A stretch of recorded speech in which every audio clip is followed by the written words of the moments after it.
আপনারা আমাদের প্রিয় খেলনা অর্ডার করতে পারেন www.funtunkids.com থেকে। Link is in the description. Dance competition. Gattu আর চিঙ্কি ডান্স করতে খুব ভালোবাসতো, কিন্তু এখন তো ওদের মাথার উপরে ড্যান্সের ভূত চেপে গেছিল। আরে ব্যাপারটাই এমন ছিল, স্কুল গ্যাদারিং এর একটা আয়োজন করেছিল, যার মধ্যে একটা খুব ভালো ডান্স কম্পিটিশন হতে চলেছিল। আর তারপর থেকেই গট্টু চিঙ্কির মাথায় শুধু ডান্স আর dance. I am a disco dancer. না না না না। I am a disco dancer. না না না না। চিঙ্কি, খচাচ্ছিস কেন? আমি কোথায় খচাচ্ছি? আমি ডিস্কো ডান্সার বলছি আর তুই না না না করছিস। আমি কি ডান্সার নয়? আমি তো একথা বলিনি। হ্যাঁ, কিন্তু তুমি পারফেক্ট ডান্সার নও, কারণ তোমার ডান্সে রিদম মিসিং আছে। এটা শুনে গট্টু রেগে গেল। এই সবগুলো হারি বলতে বলেছি না তোকে আমাকে? আবার হরি কোথায় থেকে মাঝখানে এসে গেল? হারি তো ডান্স পার্টনার না, আর তোদের মনে হয় ডান্স কম্পিটিশন তুই জিতে যাবি, তাই বাকি জুটিদেরকে তোরা ডিমোরালাইজ করছিস না? এটা শুনে চিঙ্কি খুব রেগে গেল। আমি কাউকে ডিমোরালাইজ করি না, ব্যাস যা দেখি সেটাই বলি। তোমার রিদম মিসিং তো মিসিং। এবার হলো কম্পিটিশনের কথা, তো এই কম্পিটিশন আমিই জিতবো। তো দেখলেন তো আপনারা, এই ডান্স কম্পিটিশনটার জন্যে গট্টু চিঙ্কির ঘর না বরং একটা যুদ্ধক্ষেত্র মনে হচ্ছিল। স্কুলেরও ঠিক একই অবস্থা। গ্যাদারিং এর কারণে ডান্স কম্পিটিশনের জন্য একটু সময় দেওয়া হয়েছিল। ডান্স কম্পিটিশনের জন্য কিছু জুটি বানানো হয়েছিল, যার মধ্যে হরি আর চিঙ্কির একটা জুটি, গট্টু আর গুড্ডি একজন। এমন করেই একটা ছেলে আর একটা মেয়ে দিয়ে অনেকগুলো জুটি বানিয়ে তাদের মধ্যে কম্পিটিশন হতো। আর এই জুটিগুলোকে ট্রেন করার জন্য বাইরের থেকে দুটো ট্রেনারকে ডাকা হয়েছিল, ঈশিতা ম্যাম আর রকি স্যার। দুজনে সব জুটিদেরকে ট্রেনিং দিচ্ছিল। হরি আর চিঙ্কি খুব আগের থেকেই ভালো ডান্সার ছিল, আর এখন তো দুজনেই পার্টনার, তাহলে ওদের পারফরমেন্স খুবই ভালো হচ্ছিল। ডান্সের জন্য ওরা গানটাও খুবই ভালো চুজ করেছিল। বাকি সব জুটিরাও ঠিকঠাক ভালো করছিল, কিন্তু গট্টু আর গুড্ডির জুটিতে রিদমটা মিস ছিল। ওরা দুজন যখন ডান্স করত তখন একটা অদ্ভুত লাগতো, আর সবাই ওদেরকে দেখে ঠাট্টা করতে শুরু করত। কিন্তু বেচারিরা করবেটাও কি, ওরা তেমনই ড্যান্স পারত, আর রিদমলেস ড্যান্স করে ওরা খুবই আনন্দতে থাকত। কিন্তু কম্পিটিশনের জন্য এইটা যথেষ্ট ছিল না। স্যার আর ম্যাম ওদেরকে বিভিন্ন স্টেপ শেখানোর চেষ্টা করতে থাকতো, কিন্তু ওরা ওই স্টেপস আর বিটগুলো ধরতেই পারতো না, আর সব সময় আলাদা আলাদা ধরনের ডান্স করতে থাকতো। গট্টু আর গুড্ডি, তোমরা কি করছো? বিটস ছাড়ো, তোমরা দুজন তো পরস্পরকে ম্যাচও করতে পারছো না। দুজনের মধ্যে রিদমই নেই ঈশিতা, এদের কিচ্ছু হবে না। এই দেখে সব বাচ্চারা হাসতে শুরু করলো।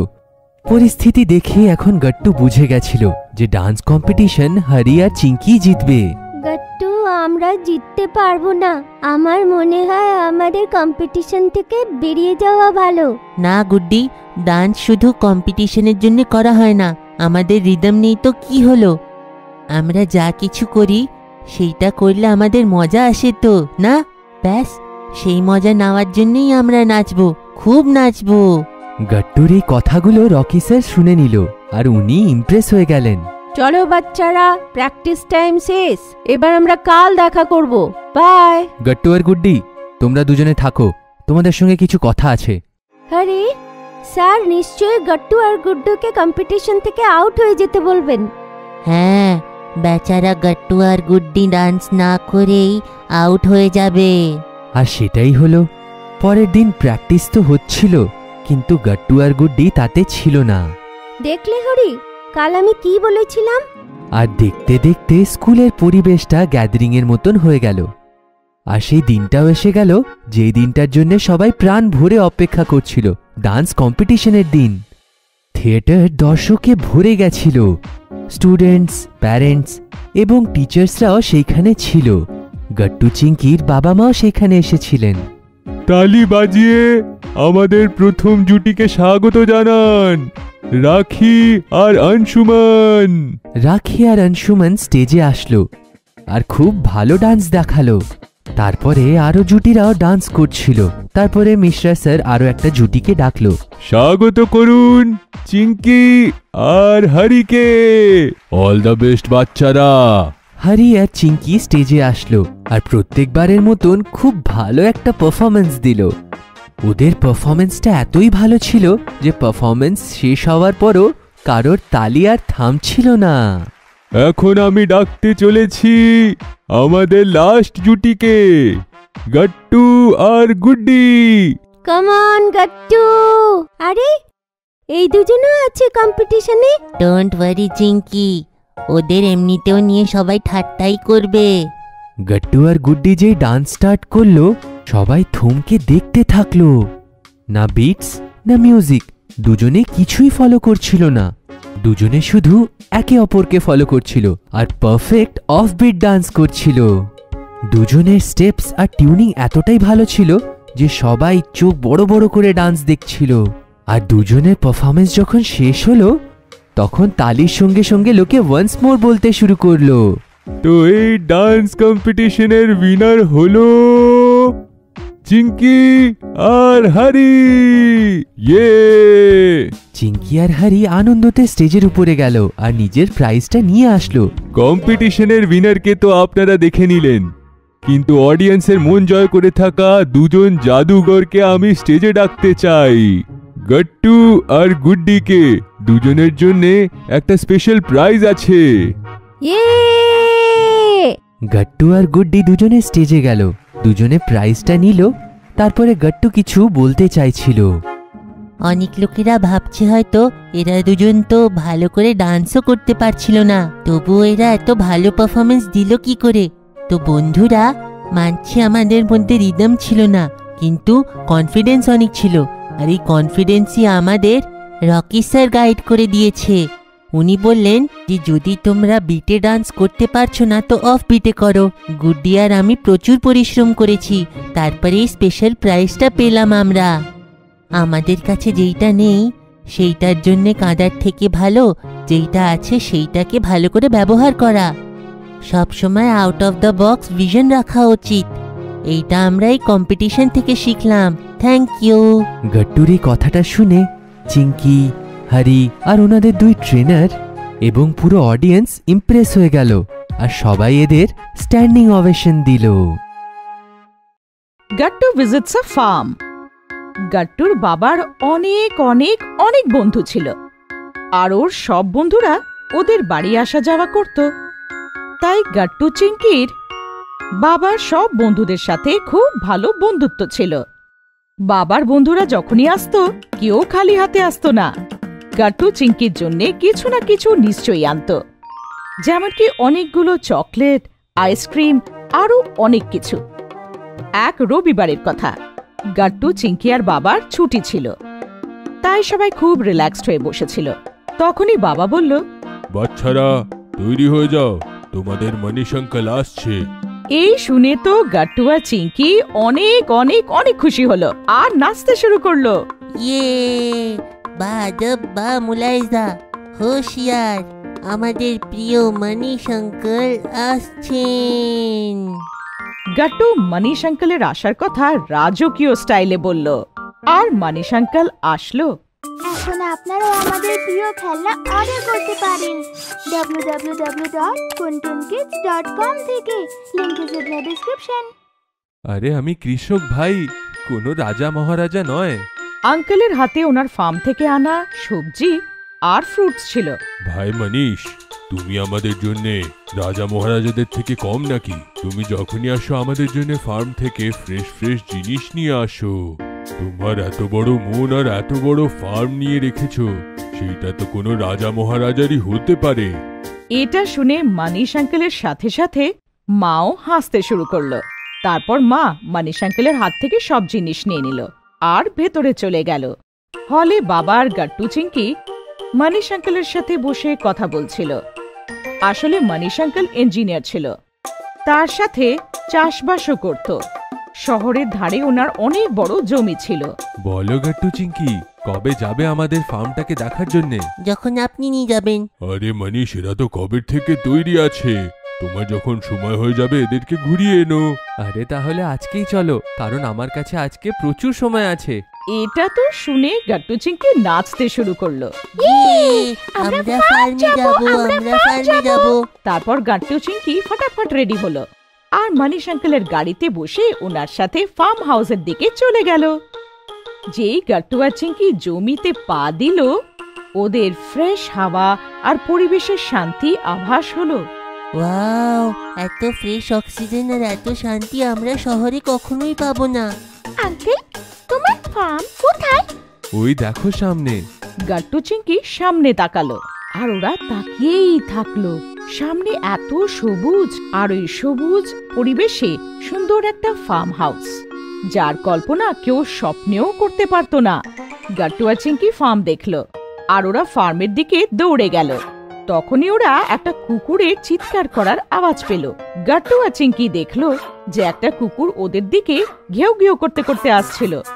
কুকুর দেখে চিংকি জোরে চিৎকার করলো, ও ম্যাজিক! গাট্টু দেখো, আমাদের ম্যাজিক কত বড় হয়ে গেছে। আর দুজনে ম্যাজিককে ডাক দিতে দিতে ওর দিকে স্পিডে দৌড়ে আসলো। ম্যাজিক দুজনকে চাটতে শুরু করলো। গাট্টু চিংকি ওকে খুব আদর করলো আর ওর জন্য আনা বিস্কিট ওকে খাওয়ালো। আসলে ম্যাজিক গাট্টু চিংকিরই কুকুর ছিল। যখন ও ছোট ছিল তখন বাবা ওকে এনেছিল। মার ডগি পছন্দ না, তাই মানিশ আঙ্কেল ম্যাজিককে নিজের ফার্ম হাউসে নিয়ে এসেছিল। ম্যাজিক এখন অনেক বড় হয়ে গিয়েছিল, তাও ও গাট্টু চিংকিকে চিনতে পেরেছিল।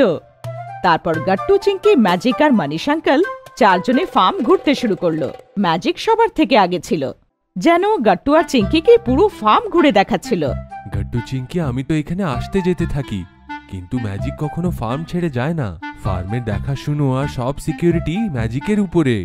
তারপর গাট্টু আর চিংকি সবজির চাষ দেখলো, যার মধ্যে টমেটো, গাজর, পালক আর ফুলকপির ক্ষেত ছিল। গাট্টু চিংকি একটা একটা লাল গাজর জমির থেকে বার করলো আর জলের ধারায় ওটাকে ভালো করে ধুয়ে খেয়ে নিল। আর খেতে খেতে কথাবার্তাও বলছিল।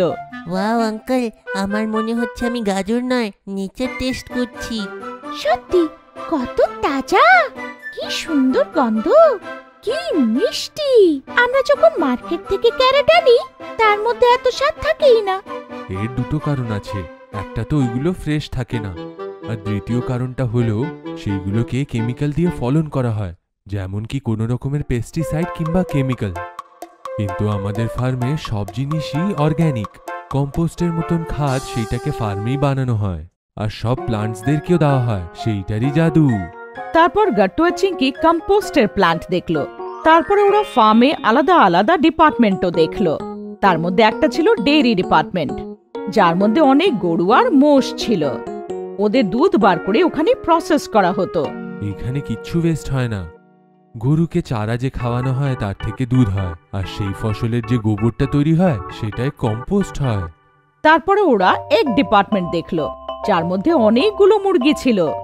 ওরা ফার্মকে ডিম দেওয়ার কাজ করত। তারপর গাট্টু আর চিংকি মাছের ডিপার্টমেন্ট দেখলো। একটা বড় ডিমের আকারের তালাব বানানো হয়েছিল, ওর মধ্যে অনেক ফ্রেশ জল ছিল, তার মধ্যে রং বিরঙ্গি মাছ ভাসছিল। এইভাবে গাট্টু আর চিংকি ম্যাজিক আর মানিশ আঙ্কেলের সাথে ঘুরে ফার্মের এক একটা কোণা দেখলো। তারপর ওরা ওখানেই বসে আঙ্কেল আর মজদুরদের সাথে খেলো। গমের রুটি, মেথি শাকের সবজি, সাথে তাজা পেঁয়াজ, গাজর, মূলো, লঙ্কা আর আলাদা আলাদা প্রকারের চাটনিও ছিল। ওয়াও, এর থেকে ভালো লাঞ্চ আমি আর কখনো করিনি। এখানে সব জিনিস খুবই অদ্ভুত। তারপর গাট্টু আর চিংকি কিছুক্ষণ ফার্ম হাউসে রেস্ট করলো। ফার্ম হাউস, সেই ফার্ম হাউসের মধ্যে একটা সুন্দর বড় বাংলো ছিল, তার মধ্যে শহরের সব সুখ সুবিধে ছিল। তারপর গাট্টু আর চিংকি ওইখানে কাজ করা মজদুরদের সাথে ঘুরে ঘুরে কাজ দেখলো, তার সাথে ওদের সাথে অনেক অনেক কথা বলল। আর দেখতে দেখতে সন্ধে হয়ে গেল, এখন বাড়ি যাবার পালা। গাট্টু, চিংকি আর মানিশ আঙ্কেল গাড়ির দিকে এগোলো। ম্যাজিকও পেছন পেছন আসছিল।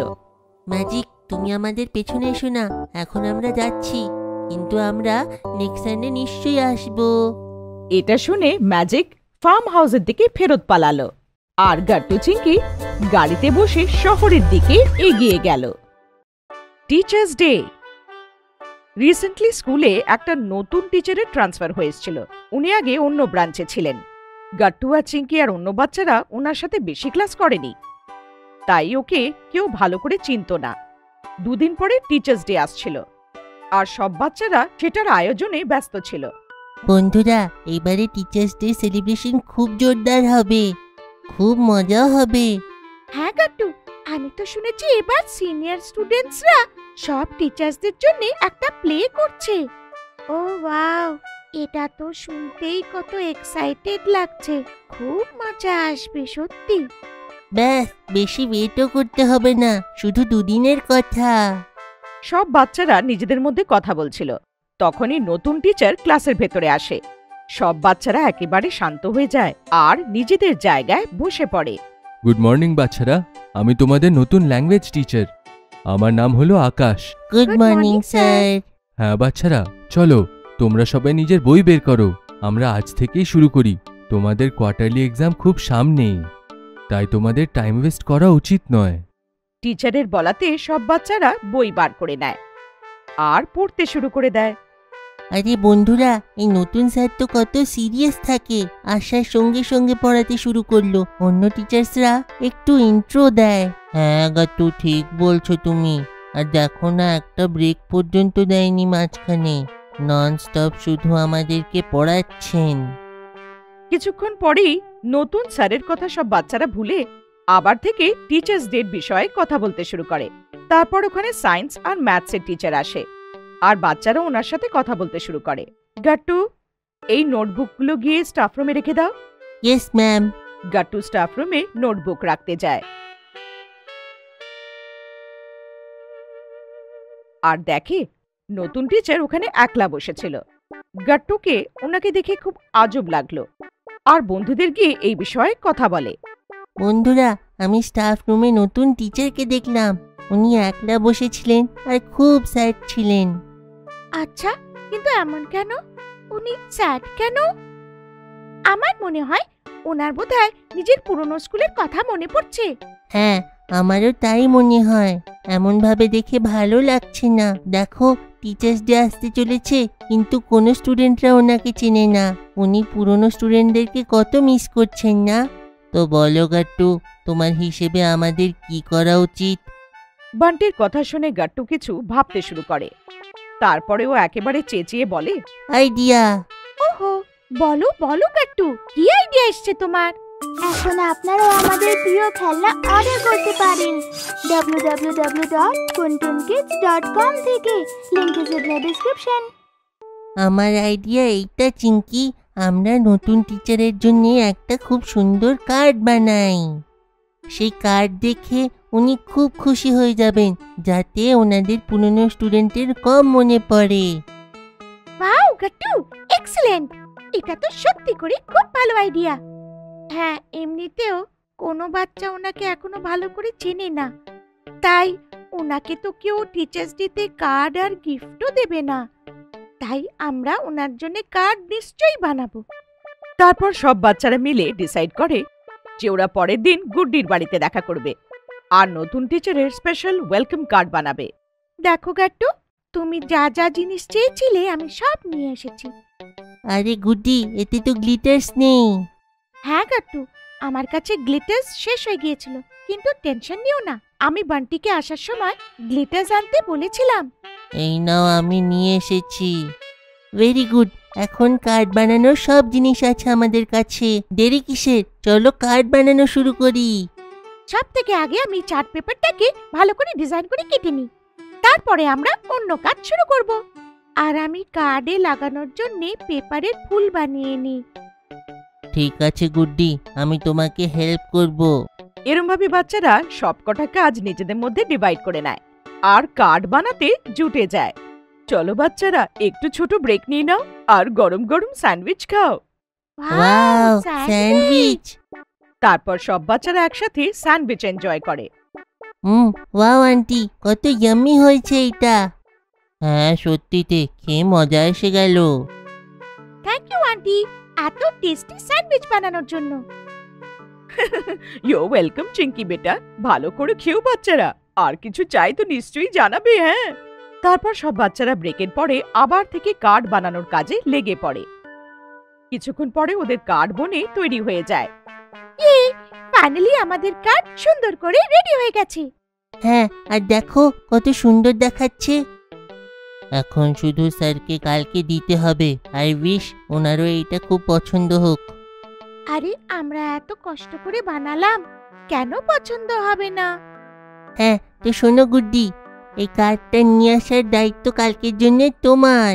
হ্যাঁ হ্যাঁ গাট্টু, নো প্রবলেম। আমি খুব সাবধানে কালকে এই কার্ডটা স্কুলে নিয়ে আসবো। পরের দিন টিচার্স ডে ছিল। সব বাচ্চারা নিজের পুরনো টিচারকে উইশ করছিল। নতুন টিচার এখনো এসেছিল না। গাট্টু, চিঙ্কি আর বান্টি স্কুলে পৌঁছে গেছিল আর গুড্ডির আসার ওয়েট করছিল। আরে, এই গুড্ডি কোথায়? এখনো আসলো না। চিন্তা করো না গাট্টু, ও আসছেই। হ্যালো বন্ধুরা, সরি আমার আসতে একটু লেট হয়ে গেল। কোনো ব্যাপার না গুড্ডি, চলো এই কার্ডটা স্যারকে দিয়ে আসি। আরে কিন্তু স্যার কোথায়? আমি তো সকাল থেকে ওনাকে দেখিনি। তারপরে সব বাচ্চারা স্যারকে খুঁজতে যায়, কিন্তু সারা স্কুলে ওনাকে কোথাও পাওয়া যায় না। চলো একবারে স্টাফ রুমেও দেখে আসি। আরে কি হলো বাচ্চারা, তোমরা এইখানে? আগে স্যার, আপনার জন্য এই কার্ডটা বানিয়েছি। Happy teachers day sir. ওহো হো হো, থ্যাংক ইউ সো মাচ বাচ্চারা, তোমরা কত ভালো। স্যার ওই কার্ডটাকে দেখে খুব ইমোশনাল হয়ে যায়। আর ততক্ষণে ওখানে অন্য টিচাররাও এসে পড়ে। ভেরি গুড বাচ্চারা, তোমরা কত সুন্দর কার্ড বানিয়েছো। হ্যাঁ বাচ্চারা, খুব ভালো কার্ড, ওয়েল ডান। সব বাচ্চারা নিজেদের প্রশংসা শুনে খুশি হয়ে যায়। দেখলে চিঙ্কি, বলেছিলাম না, স্যার আমাদের কার্ড দেখে খুব খুশি হয়ে যাবে। হ্যাঁ গাট্টু, তুমি তো জিনিয়াস আমার ভাই। এইভাবে বাচ্চারা একসাথে এরম নতুন ভাবে টিচার্স ডে মানালো। Lunch break. স্কুলে সব থেকে বেশি বাচ্চারা কার অপেক্ষা করে? আপনার কি মনে হয়? গেম পিরিয়ডের, না স্কুল ছুটি হওয়ার? অপেক্ষা সব বাচ্চাদের হয়, কিন্তু আরো একটা জিনিস আছে যার অপেক্ষা বাচ্চাদের থাকে, সেটা হলো লাঞ্চ ব্রেক। কারণ ওই ব্রেকে সব বাচ্চারা একসাথে হয়, একসাথে খাবার খায় আর মজা ঠাট্টা করতে থাকে। সব বাচ্চাদের মতো আমাদের গাট্টু চিঙ্কিও স্কুলে যায়। ওদের কি পছন্দ হয়ে থাকবে? একদিন বাবা গাট্টু চিঙ্কিকে জিজ্ঞাসা করে, গাট্টু চিঙ্কি, তোমাদের স্কুলে সব থেকে কোন সময়টা ভালো লাগে? বাবার এই প্রশ্নটা গাট্টু সঙ্গে সঙ্গে জবাব দিল, আমার তো গেমস পিরিয়ড খুব ভালো লাগে। আর চিঙ্কি মা তোমার? আমার তো পছন্দ লাঞ্চ ব্রেক। আরে হ্যাঁ, আমারও তো লাঞ্চ ব্রেক খুব পছন্দ। বাবা গাট্টু চিঙ্কির এই প্রশ্নে হাসতে শুরু করে আর বলে, আচ্ছা আচ্ছা, এখন শুয়ে পড়ো, কালকে আবার স্কুল যেতে হবে। স্কুলে যাবে তাহলে তো গিয়ে নিজেদের লাঞ্চ ব্রেক এনজয় করবে। বাবার কথা শুনে গাট্টু আর চিঙ্কি দুজনে নিজেদের ঘরের দিকে যায়। তখন গাট্টুর একটা কথা মনে পড়ে।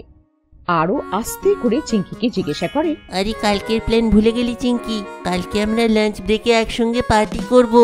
আরে হ্যাঁ, আর সব বাচ্চারা নিজেদের টিফিনে ভালো ভালো সুস্বাদু জিনিস আনবে, এমন কথা হয়েছিল, আমি তো ভুলেই গেছিলাম। গাট্টু এই কথাটা যেই চিঙ্কিকে মনে করালো, চিঙ্কি এক্সাইটেড হয়ে গেল আর মাকে ডাক দিল, মা মা। চিঙ্কির আওয়াজ শুনে মাম্মি শিগগিরই বাইরে আসলো আর চিঙ্কিকে বলল, কি হলো চিঙ্কি? মা, কাল টিফিনের জন্য কি বানাচ্ছ?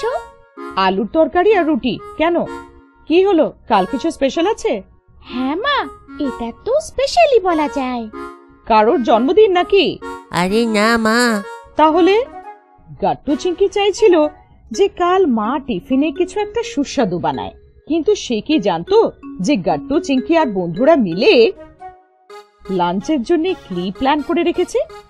তাই মা কে কেমন কিসের জন্য এইসব প্রশ্ন করে যাচ্ছিল।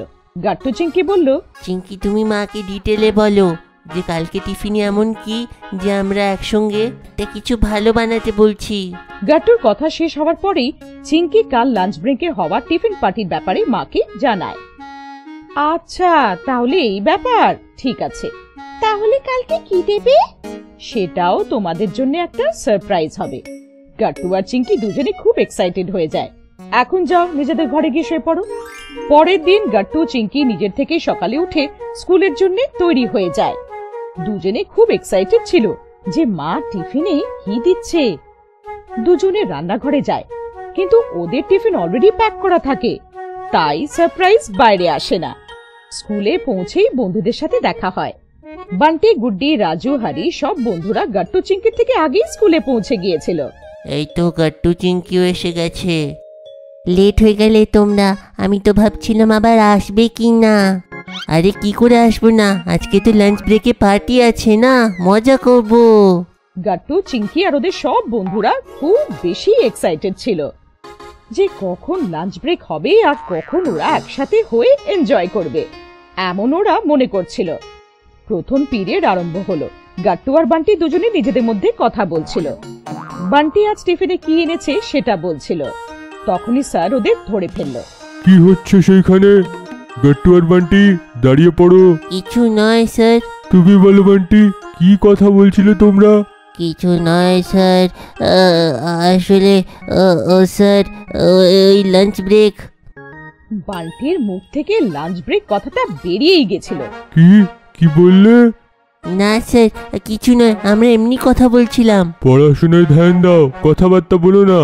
গাট্টু সঙ্গে সঙ্গে সামলে নিল, না হলে পুরো ক্লাস আজকে জানতে পেরে যেত যে গাট্টু, চিঙ্কি আর ওদের টিম লাঞ্চ ব্রেকে কি তৈরি করেছে। আস্তে আস্তে করে এক একটা পিরিয়ড হতে থাকে। শুধু লাঞ্চ ব্রেক হওয়ার আগে জিওগ্রাফি পিরিয়ডটা বাকি ছিল, ওটা শেষ হতেই লাঞ্চ ব্রেক ছিল। সব থেকে বোর্ড সাবজেক্ট তো আমার জিওগ্রাফি মনে হয়। আরে আমারও লাঞ্চ ব্রেকের আগে আছে, তাহলে আমি বেঁচে গেলাম, না হলে তো আমি ঘুমিয়েই পড়তাম। সত্যি ক্লাসে সবাই বোর হয়ে যাচ্ছিল, মনে হয় সবার খিদে পেয়ে গেছিল। সবাই লাঞ্চ ব্রেকের অপেক্ষা করছিল, এমন মনে হচ্ছিল। আরে আমি টিফিনে গরম গরম পরোটা নিয়ে এসেছিলাম রে, এখনো তো ঠান্ডা হয়ে গিয়ে থাকবে, আর এই পিরিয়ডটা তো শেষ হওয়ার নামই নিচ্ছে না। হারির তো এত খিদে পেয়েছিল যে ও জিওগ্রাফি, ক্লাসরুম সব কিছু ভুলে গেছিল আর শুধু খাবারের কথাই বলে যাচ্ছিল। সবাই লাঞ্চ ব্রেকের অপেক্ষা করে যাচ্ছিল। ক্লাসের সব বাচ্চাদের মুখে খিদে স্পষ্ট বোঝা যাচ্ছিল। তখনই হঠাৎ লাঞ্চ ব্রেকের ঘন্টা বাজলো, কিন্তু বাচ্চারা এত হারিয়ে গিয়েছিল যে এরা বুঝতেই পারলো না। তখনই হারি জোরে চিৎকার করলো, গাট্টু চিঙ্কি, লাঞ্চ ব্রেক হয়ে গেল, ইয়ে! হঠাৎ ওরা বুঝতে পারলো যে জিওগ্রাফির টিচার ক্লাসেই রয়েছে। গাট্টু, চিঙ্কি আর গ্যাংয়ের মনে হলো টিচার ওদের এক্ষুনি বকবে, কিন্তু টিচার বাচ্চাদের দিকে তাকিয়ে হাসলো আর বলল, এনজয় করো বাচ্চারা। বাচ্চারা এনজয় করতে শুরু করে দেয়। ঘন্টি বাজতেই সব বাচ্চারা নিজেদের নিজেদের টিফিন নিয়ে গ্রাউন্ডের দিকে দৌড়ে যায়। গাট্টু, চিঙ্কি, হারি, রাজু সবাই স্কুলের প্লেগ্রাউন্ডে একটা গাছের ছায়ার তলায় একসাথে হয়। সবাই নিজের পছন্দের জিনিস টিফিনে এনেছিল। সবাই এক এক করে টিফিনে কি কি এনেছো বলো, ঠিক আছে? যেমন চিঙ্কি বলেছিল ঠিক তেমনই বাচ্চারা করতে শুরু করলো। ওরা টিফিনে কি কি এনেছিল সেটা বলতে শুরু করলো। আমি তো পরোটা নিয়ে এসেছি ভাই। আর তুমি বান্টি? আরে আমি তো এনেছি masala dosa with cheese. Wow, so yummy yummy. সবাই নিজের নিজের টিফিন খুললো। কেউ ছোলে ভাটুর এনেছিল আর কেউ মশালা রাইস। সবাই নিজেদের নিজেদের টিফিন খুলে বসেছিল, কিন্তু গাট্টু, চিঙ্কির টিফিন বন্ধ ছিল। সারপ্রাইজ বাইরে এসেছিল না। আরে গাট্টু, চিঙ্কি, তোমরা কি এনেছো সেটা তো দেখাও। সেইটা একটা সারপ্রাইজ আমাদের জন্য। আরে তাড়াতাড়ি টিফিনটা খোলো, দেখি ভেতরে কি আছে। গাট্টু, চিঙ্কি নিজেদের টিফিন খোলে। ওতে সুস্বাদু মশালা পনির আর গার্লিক নান ছিল, তার সাথে ছিল মিষ্টি মিষ্টি গোলাপ জামুন। আরে বাহ, গোলাপ জাম আমার ফেভারিট। আমারও ফেভারিট। আমাদেরও। আরে এটা তো অনেক বড় সারপ্রাইজ ছিল রে গাট্টু, চিঙ্কি। এরপর সবাই মিলেমিশে খাবার খেলো। হারি রানা পরাঠা, পনির তরকারি আর ছোলে ভাটুরে সবাই নিজেদের মধ্যে মিলেমিশে খেয়ে ফেললো। খাবার খাওয়ার সময় হাসি ঠাট্টা মজা চলছিল। শেষে সবাই গোলাপ জামুন খেলো। আর গাট্টু চিঙ্কির সারপ্রাইজের মানে গাট্টু চিঙ্কির মায়ের খুব প্রশংসা হলো। School project. Good morning sir. Good morning বাচ্চারা। সদ্য বাচ্চাদের এক্সাম শেষ হয়েছিল আর আজকে স্যার একটা নতুন টপিক শুরু করছিল যার নাম ছিল এমার্জেন্সি ভেহিকল। চলো বাচ্চারা, নিজেদের বুকস খোলো। আজকে আমরা নতুন পাঠ পড়ব, এমার্জেন্সি ভেহিকলস। আচ্ছা বলো তো, এমার্জেন্সি ভেহিকল কি কি হয়? এইভাবে সব বাচ্চারা মিলে সব উত্তর দিয়ে দেয়। আজকে আমি নোটিশ পেয়েছি যে পরের সপ্তাহে স্কুলে সায়েন্স কম্পিটিশন আছে। নাও today I will make group of 4 people for new project and I will give each team a title and you have to submit the project in the next week. Okay? কিন্তু আমাদের project কোন জিনিসের হবে? প্রত্যেকটা গ্রুপকে আলাদা আলাদা topic দেওয়া হবে আর এই টপিকগুলো তোমাদের বই অনুসারেই দেওয়া হচ্ছে। গাট্টু, তোমাদের গ্রুপের টপিক হচ্ছে এমার্জেন্সি ভেহিকল। রাজু, তোমাদের গ্রুপের প্রজেক্ট হচ্ছে ম্যাগনেটস অ্যান্ড ইটস টাইপস। গুড্ডি, তোমার গ্রুপের টপিক হলো rotation of planets around the sun. তোমাদের এই সব প্রজেক্টের মডেল বানিয়ে নিয়ে আসতে হবে। চলো, এখন আমি তোমাদের 4-4টে লোকের গ্রুপ বানাবো আর তারপরে তোমরা ঘরে গিয়ে প্রজেক্ট মডেল বানাবে। গাট্টু, চিঙ্কি, বান্টি, হারি, তোমাদের 4 জনের ঘর আশেপাশেই আছে। তোমরা তাহলে এক গ্রুপে। তোমাদের গ্রুপ নাম্বার 1। খুব মজা আসবে। তোমরা স্কুল ছুটি হওয়ার পরে আমার বাড়িতে চলে আসবে, তারপরে প্রজেক্ট বানাবো। আরে কিন্তু আমরা প্রজেক্ট বানাবো কি করে? সবাই চুপ থাকো, মজাক করবে না, আমাকে কাজ করতে দাও। আর এইভাবেই টিচার 4 জনের গ্রুপে প্রত্যেক বাচ্চাকে ভাগ করে দেয়। স্কুল শেষ হতেই গাট্টু চিঙ্কি নিজের ঘরে পৌঁছায় আর যা যা মজা করে তা মা বাবাকে বলতে লাগে। বাবা, মা, জানো আজকে স্কুলে কি হলো? আমরা গ্রাউন্ডে খেলছিলাম আর রাজু খেলতে খেলতে ধম করে পড়ে গেল। গাট্টু, অন্যের উপর এভাবে হাসতে নেই। ওসব ছাড়ো না মা বাবা, আজ আমরা স্কুলে নতুন প্রজেক্ট পেয়েছি, একদম নতুন। No, we have to make a project on different vehicles and submit it on next week. Yes, I am excited to make the new project. But who will help us to make it? আরে তোমাদের tuition টিচারকে জিজ্ঞেস করো, উনি নিশ্চয়ই কোনো solution দেবে। আরে হ্যাঁ, এইটা তো আমি ভুলেই গেছিলাম। চল চিঙ্কি, টিউশনের জন্য প্রস্তুতি নিই। আমরা টিউশন টিচারের কাছে গিয়ে প্রবলেমের সলিউশন দেখি। দুজনে তাড়াতাড়ি তৈরি হয়ে যায় আর টিউশন ক্লাসে পৌঁছে যায়। বলো বাচ্চারা, আজ স্কুলে তোমরা কি হোমওয়ার্ক পেয়েছো? টিচার দিদি, আজ আমরা স্কুলে খুব কঠিন প্রজেক্ট পেয়েছি আর সেটা নেক্সট উইকে আমাদের সাবমিট করতে হবে। আমি, বান্টি, হরি এই 4 জনের একটা গ্রুপ হয়েছে। হ্যাঁ, কিন্তু আমরা বুঝতে পারছি না সেই মডেলটা বানাবো কি করে। প্রজেক্ট কি ব্যাপারে আছে আর কি মডেল বানাতে হবে? Emergency vehicles. এতে তো কোনো সমস্যা নেই। পরের সপ্তাহের মধ্যে বাচ্চারা সুন্দর একটা অ্যাম্বুলেন্সের মডেল বানিয়ে নেয় আর বাবার সাহায্যে অ্যাম্বুলেন্সের ওপর এমার্জেন্সি হর্নও লাগিয়ে দেয়। ইয়াহু! ফাইনালি আমাদের প্রজেক্ট শেষ হয়ে গেল। কত দারুণ দেখাচ্ছে রে। আমি এখন অ্যাম্বুলেন্সের ড্রাইভার হব আর সবার প্রাণ বাঁচিয়ে নেব। ওরে বুদ্ধু, অ্যাম্বুলেন্সের ড্রাইভার নয়, ডাক্তার পেশেন্টের প্রাণ বাঁচায়। না চিঙ্কি, এমন বলে না মা। ডাক্তাররা তো যাত্রা করে যায়, কিন্তু অ্যাম্বুলেন্স ড্রাইভারও পেশেন্টের সঙ্গ দেওয়া ততটাই সাহায্য করে। আরে অ্যাম্বুলেন্সের ড্রাইভার টাইমলি পৌঁছে যায় আর পেশেন্টের প্রাণ বাঁচাতে সাহায্য করে, আর তাই সময় থাকতে ডাক্তার পেশেন্টের প্রাণ বাঁচায়। সরি বাবা, আমি আগের থেকে এরকম ভাবে কথা বলবো না। এই জন্যই তো এই সব গাড়িকে এমার্জেন্সি ভেহিকল বলা হয়, কারণ এদের ড্রাইভার প্রয়োজনের সময় সব জায়গায় পৌঁছে যায় আর মানুষের প্রাণ বাঁচায়। চলো, স্কুলের সময় হয়ে গেছে, আজ কম্পিটিশন না, যাও। সব বাচ্চারা তাদের প্রজেক্ট নিয়ে কম্পিটিশনে পৌঁছে যায়। গাট্টু আর চিঙ্কির প্রজেক্টও দারুণ হয়েছিল। বান্টি আর হারিও তাদের খুব সাহায্য করে। এখন দরকার ছিল প্রেজেন্টেশনের। সবার প্রথমে আসে রাজুর গ্রুপ।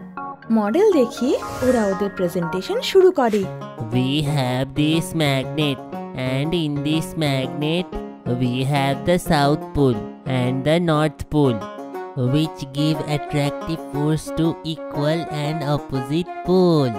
ম্যাগনেটের ব্যবহার অনেক বড় কোম্পানিতে, অনেক বড় মেশিনে করা হয়ে থাকে। Thank you. ভেরি গুড বাচ্চারা, এখন নেক্সট পালা হলো গাট্টুর গ্রুপ। গাট্টু, চিঙ্কি আর হারি আর বান্টি নিজেদের মডেলস দেখিয়ে তার ব্যাপারে বলতে লাগে। Hello everybody, all we are presenting you the project of emergency vehicle.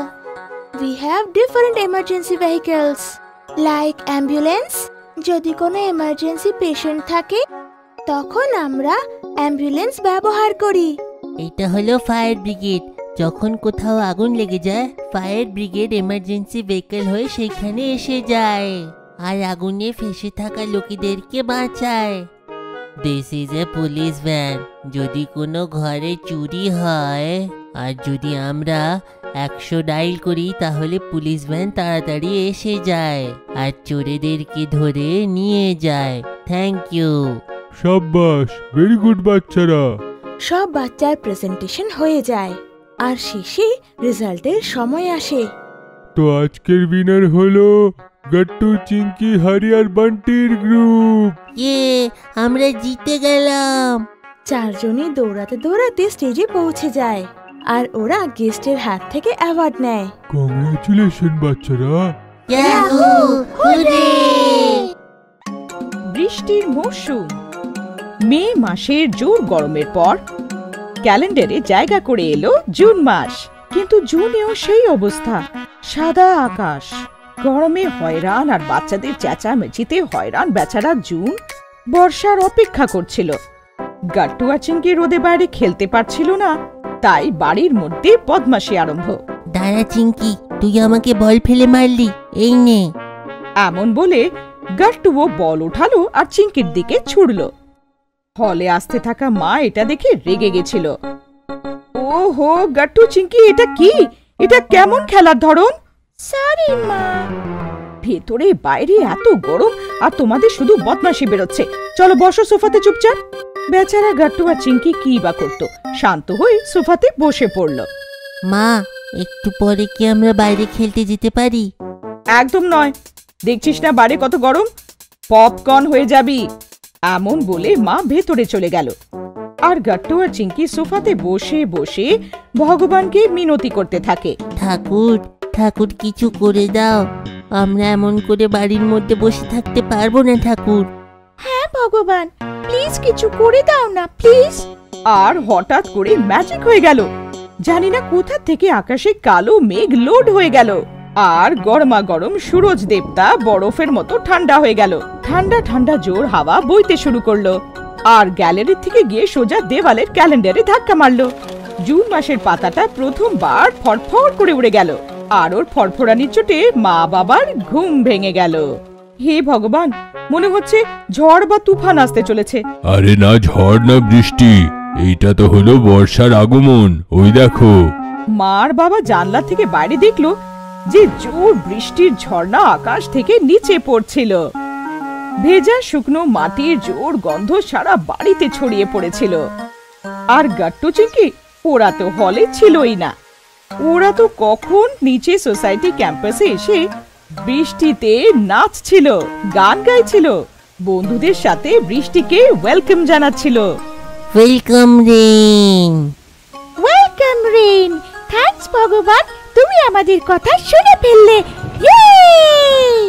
জোর বৃষ্টি হচ্ছিল আর ওই বৃষ্টিতে Gattu Chinki out of control হয়ে গিয়েছিল। আসলো আবহাওয়া ঠান্ডা ঠান্ডা ওয়াটার কুলারের।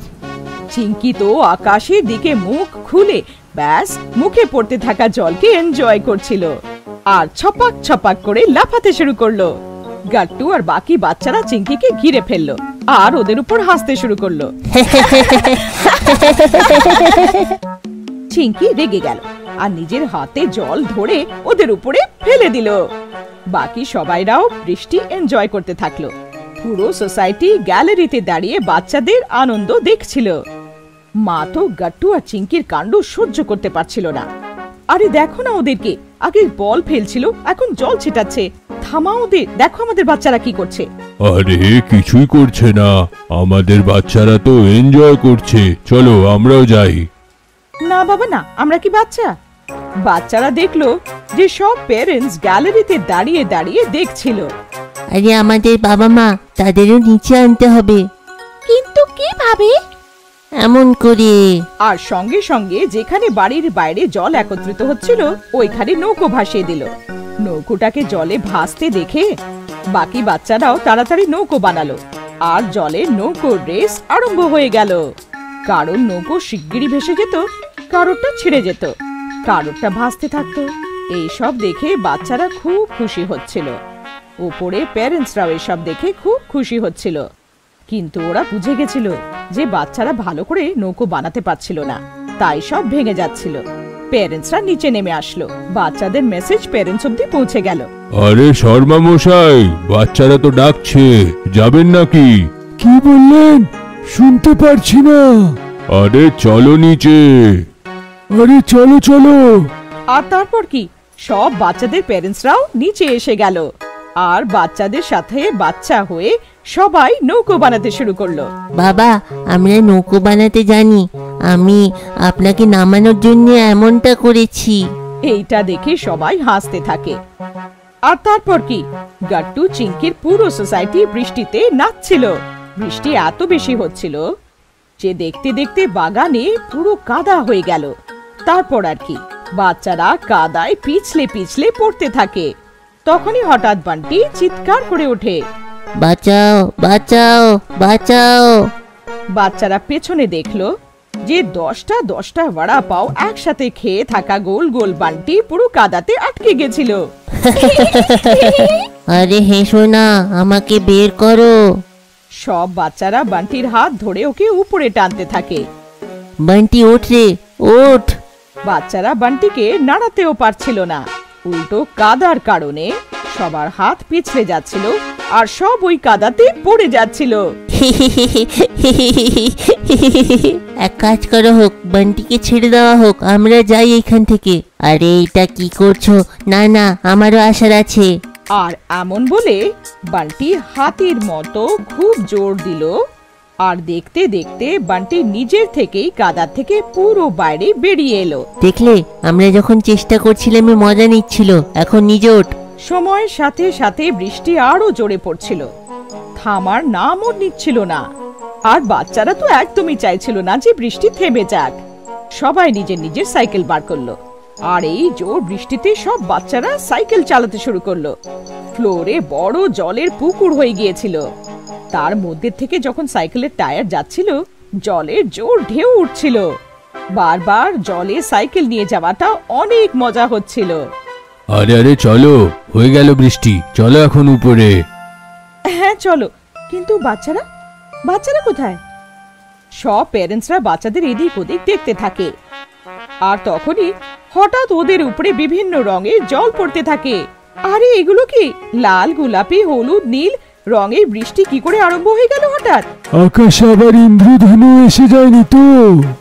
আরে ইন্দ্রধনু নয়, কালার্সের প্যাকেট ফাটছে, উপরে দেখো। সবাই উপরের দিকে দেখলো। গাট্টু, চিংকি আর সোসাইটির সব বাচ্চারা হোলির বেঁচে যাওয়া রং আকাশে ফেলছিল। রং জলে মিশে যাচ্ছিল, আর রঙে বৃষ্টি হচ্ছিল। হালকা হালকা বৃষ্টি আবার জোর হচ্ছিল, আর বাচ্চাদের রঙে রঙে যাচ্ছিল। Father's day. গাট্টু আর চিংকি আজ খুব টেনশনে ছিল, কারণ ওদের সব প্ল্যান ভেস্তে গিয়েছিল। আজ ফাদার্স ডে এর দিনেই বাবাকে একটা স্পেশাল মিটিং এ অফিস যেতে হলো, আর এই জন্যই দুজন খুব উদাস ছিল। এখন কি করব চিংকি? আমরা তো কত প্ল্যান করেছিলাম যে বাবাকে সারপ্রাইজ করা হবে। হ্যাঁ গাট্টু, কিন্তু বাবাকে তো অফিস যেতে হবে। সকালবেলা সেই বেরোবে, রাত্রে লেটে আসবে। তখনই মা ওদের রুমে স্ন্যাক্স দিতে আসে, আর ওদের এভাবে উদাস দেখে জিজ্ঞেস করে, আরে গাট্টু, চিংকি, আজ তোদের কি হলো? বাইরে গিয়ে খেলাধুলাও করছিস না তো, আর রোজকার মতো আমাকে তো বিরক্তও করছিস না। মায়ের কথা শুনে গাট্টু চিংকি মাকে সব কথা জানিয়ে দেয়। আচ্ছা, এই ব্যাপার। কিন্তু এতে চিন্তা করার এত কি আছে? আমার কাছে একটা আইডিয়া আছে যাতে বাবাকে আমরা সারপ্রাইজ দিতে পারি। সত্যি তো মা? হ্যাঁ মা, আমাদেরও বলো না আইডিয়াটা কি। তোরা এক কাজ কর, বাবার জন্য বড় একটা হ্যান্ডমেড ফাদার্স ডে কার্ড বানা। আর আমি পরের দিন তাড়াতাড়ি সকালবেলা উঠে ওনার অফিসের ব্যাগে সেই কার্ডটা রেখে দেব। তারপর অফিসে গিয়ে যখন সেই ব্যাগটা খুলবে, উনি সেই ব্যাগে দারুণ একটা সারপ্রাইজ পাবেন। আরে বাহ মা, এটা তো সত্যি একটা দারুণ আইডিয়া দিয়েছো। চিঙ্কি, আমাদের দেরি করা উচিত না, আমাদের সুন্দর কার্ড বানাতে হবে। এটা বলে দুজনে তাড়াতাড়ি সব ক্রাফটের জিনিস এক জায়গায় জড়ো করতে লাগে। আর মা ওদের দেখে হেসে ওখান থেকে চলে যায়। আর গাট্টু চিঙ্কি কার্ড বানানো শুরু করে দেয়। দেখ গাট্টু, আমরা আগে এই বড় পেপারটাকে এক সাইড দিয়ে ফোল্ড করব এভাবে, আর তারপর এভাবে এটাকে প্রেস করব। হ্যাঁ, আর আমাদের হ্যাপি ফাদার্স ডে লেখা উচিত। আরে না না, আমি তো এখানে বড় কার্টুনের স্টিকার লাগাবো। না চিঙ্কি, এখানে সেই স্টিকার ভালো লাগবে না। আমাদের এখানে বাবার ফটো বানানো উচিত আর হ্যাপি ফাদার্স ডে লেখা উচিত। এই কথায় দুজনে লড়তে লাগে। আর ওদের আওয়াজ শুনে মা ওখানে চলে আসে। আরে আবার কি হলো, লড়ছিস কেন? মা, আমি চিঙ্কির সঙ্গে কার্ড বানাবো না, আমি আলাদা কার্ড বানাবো। মা, আমিও গাট্টুর সাথে আর কার্ড বানাবো না, আমিও আলাদা কার্ড বানাবো। আরে বাবা, তোরা দুজন এভাবে কেন লড়ছিস বলতো? তোরা তো সব থেকে বেশি বুদ্ধিমান, তাই না? এখন তোরা দুজন যদি একটা কার্ড বানাস তো ভেবে দেখ সেটা কত ভালো হবে। আর বাবারও সেটা দেখে কত ভালো লাগবে যে তোরা দুজন মিলে বাবার জন্য কার্ড বানিয়েছিস। মা, আমি সব কথা বুঝলাম, আমরা এখন দুজনে মিশে একটা ভালো কার্ড বানাবো। হ্যাঁ মা। এটা শুনে মা খুব খুশি হয়ে যায় আর নিজের কাজ করতে চলে যায়। গাট্টু, তোর মনে আছে আমাদের লাস্ট ক্রাফট ক্লাসে কত সুন্দর বড় বড় অরিগামি ফুল বানাতে শিখেছিলাম? হ্যাঁ চিঙ্কি, চলো সেই ফ্লাওয়ার বানাই। এটা বলে দুজনেই ফুল বানাতে শুরু করে দেয়। 2 ঘন্টা পরিশ্রমের পর দুজনের কার্ড তৈরি হয়ে যায়। দুজনে তখনই দৌড়ে যায় আর কিচেন থেকে মাকে ডেকে আনে। মা চলো না আমাদের সাথে, দেখো আমাদের কার্ডটাকে। মা তখন ওদের দুজনকে দেখে হাসতে লাগে, কারণ ওদের মুখে রং বেরঙের কালার, এমনকি টেপ পর্যন্ত লাগানো ছিল। আরে কি, কার্ড বানাতে বানাতে দেখছি তো তোরা নিজেদেরকেও রং করেছিস। আরে মা, আমাদের ছাড়ো, আমাদের কার্ডটা দেখো। মা তখন দুজনের সাথে রুমে যায় আর ওদের কার্ডটা খোলে। ওর ভেতরে মা, বাবা আর গাট্টু চিঙ্কির একটা ড্রয়িং ছিল। আর ওর আশেপাশে সুন্দর হ্যান্ডরাইটিং করে হ্যাপি ফাদার্স ডে লেখা আছে। আর কার্ডের বাইরে সুন্দর অরিগামি ফুল লাগানো আছে। আরে বাহ, এই কার্ডটা তো সত্যি দারুণ হয়েছে। বাবা এটা দেখে খুব খুশি হবে দেখিস। আর এত পরিশ্রম করার পর নিশ্চয়ই খুব খিদে পেয়েছে, তাই না? আয় তাড়াতাড়ি এসে খাবার খেয়ে নে। আর হ্যাঁ, আগে কিন্তু রুমটা পরিষ্কার করে নে। তারপর গাট্টু চিঙ্কি রুম পরিষ্কার করে খাবার খেয়ে নেয় আর বাবার অপেক্ষা করতে করতে ঘুমিয়ে পড়ে। আর সকাল হতে, আরে চিঙ্কি ওঠো, দেখো বাবা কখন চলে গেছে। আর ওরা তাড়াতাড়ি ঘুম থেকে উঠে মায়ের কাছে যায়। মা, বাবা চলে গেছে? হ্যাঁ, বাবা তো সকালবেলায় চলে গিয়েছে। মা, বাবাকে তো আজকে ভালোভাবে উইশ করতে পারলাম না। আরে বাবা, এতে উদাস হওয়ার কি আছে? বাবা অফিসে গিয়েছেই তোদের কার্ডটা খুলবে, দেখবি কি খুশি না হবে। হ্যাঁ চিঙ্কি, মা ঠিক বলছে, মন খারাপ করা উচিত নয়। ঠিক আছে গাট্টু। ওদিকে বাবা ব্যাগ খুলে দেখে। আরে এ কি, বাহ কত সুন্দর কার্ড এইটা। তারপর বাবা সঙ্গে সঙ্গে মাকে কল লাগায় আর গাট্টু চিঙ্কি এক্সাইটমেন্টে ফোনের পাশেই বসেছিল। হ্যালো, হ্যাঁ বাবা। গাট্টু চিঙ্কি, তোমাদের কার্ড খুবই ভালো হয়েছে, খুব খুশি হলাম আমি।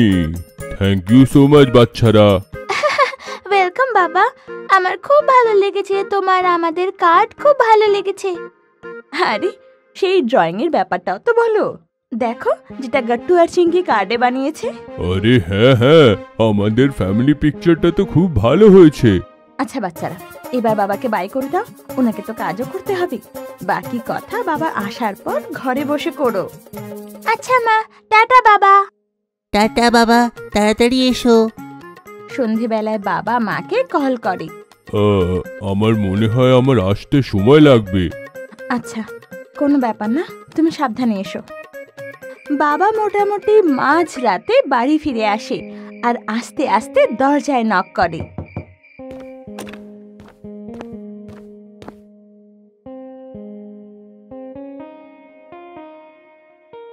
হ্যাপি ফাদার্স ডে বাবা। আমরা পুরো ঘর ডেকোরেট করেছি আর তোমার জন্য কেকও বানিয়েছি বাবা। Happy father's day. আর বাবা এসব দেখে খুব খুশি হয়ে যায়। আরে আমার ভালো বাচ্চারা, তোমরা কতটা কষ্ট করেছো আমার জন্য, থ্যাংক ইউ সো মাচ। আর বাবাকে এভাবে খুশি দেখে গাট্টু, চিঙ্কি আর মাও খুব খুশি হয়ে যায়। তারপর সবাই মিলে কেক কাটতে যায় আর ফাদার্স ডে সেলিব্রেট করে।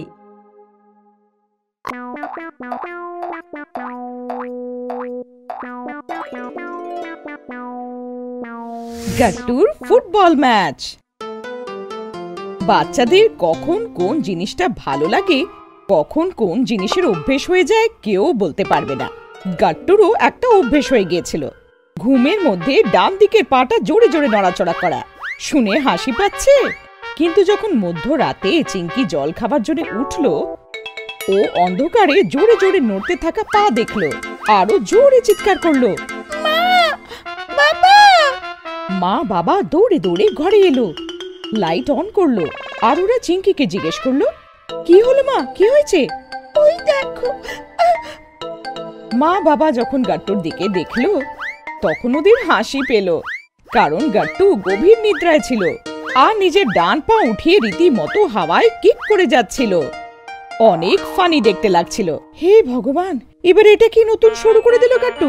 গট্টু ওঠো বাবা, গট্টু। মা বাবার আওয়াজে গাট্টুর ঘুম ভেঙে গেল। ও বলল, বাবা মা, তোমরা এখানে, কি ব্যাপার? হাওয়াতে হেলিকপ্টারের মতো পা ঘোরাচ্ছিস আর জিজ্ঞেস করছিস কত ভয় পেয়ে গেছিলাম আমি। আমি না না, তোমরা মনে হয় ভুল স্বপ্ন দেখেছো।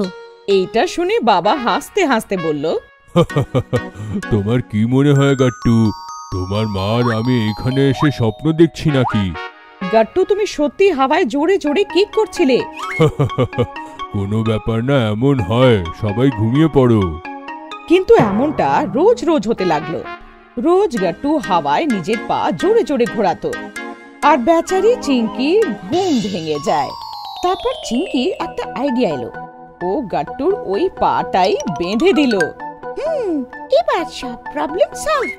কিন্তু না, গাট্টুর বাঁধা পাটাও ডান্স করতে শুরু করলো আর চিঙ্কি নিজের মাথা থাবড়ালো। হে ভগবান! এই গল্পটা বেডরুমের ভেতর পর্যন্ত থাকলো না, বেডরুমের বাইরে সোসাইটি আর স্কুল পর্যন্ত পৌঁছলো। আসলে এটা কথা ছিল, এখন গাট্টু ঘুমের মধ্যেই নয়, বরঞ্চ জেগে থাকতেও একটা পা হাওয়ায় কিক করতে থাকতো। আর ওর জন্যে ওর আশেপাশের লোকেদের সমস্যা হচ্ছিল। একদিন তো গাট্টুর লাথি বান্টির চোখ অব্দি পৌঁছে গেছিল, আর এই কথাটা মিস্টার স্যার জানতে পারলো। সেও চিন্তায় পড়ে গেল। টু হাওয়াতে লাথি মারতে মারতে হাঁটছিল। রাস্তায় কোনো টিনের ক্যান পেলে ওটাকে ধাক্কা মারতে মারতে বাড়ি পর্যন্ত আনতো। বাড়িতে ক্যানের পাহাড় হয়ে গেল। এরপর বাবা আর মা সিরিয়াস হয়ে গেল। গাট্টু, এটা কি অভ্যেস হয়েছে তোমার? আগে বেডরুম আর এখন বেডরুমের বাইরে। বান্টি একটুর জন্য বেঁচে গেল সেদিন।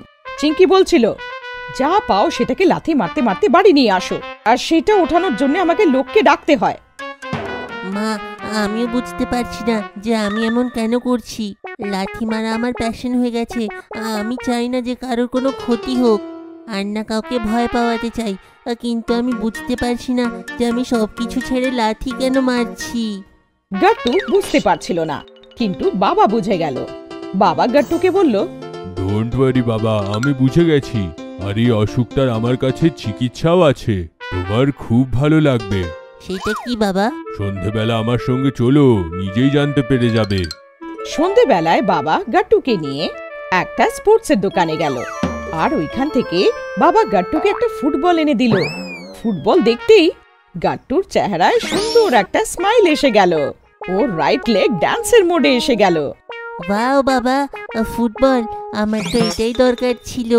এইটাই তো ছিল যার জন্য আমার পা বারবার নাচছিল। প্রবলেম শুধু এইটা ছিল যে আমি তখন জানতাম না যে আমার ফুটবল দরকার। কিন্তু গাট্টু এটুকু বলেই থামলো না।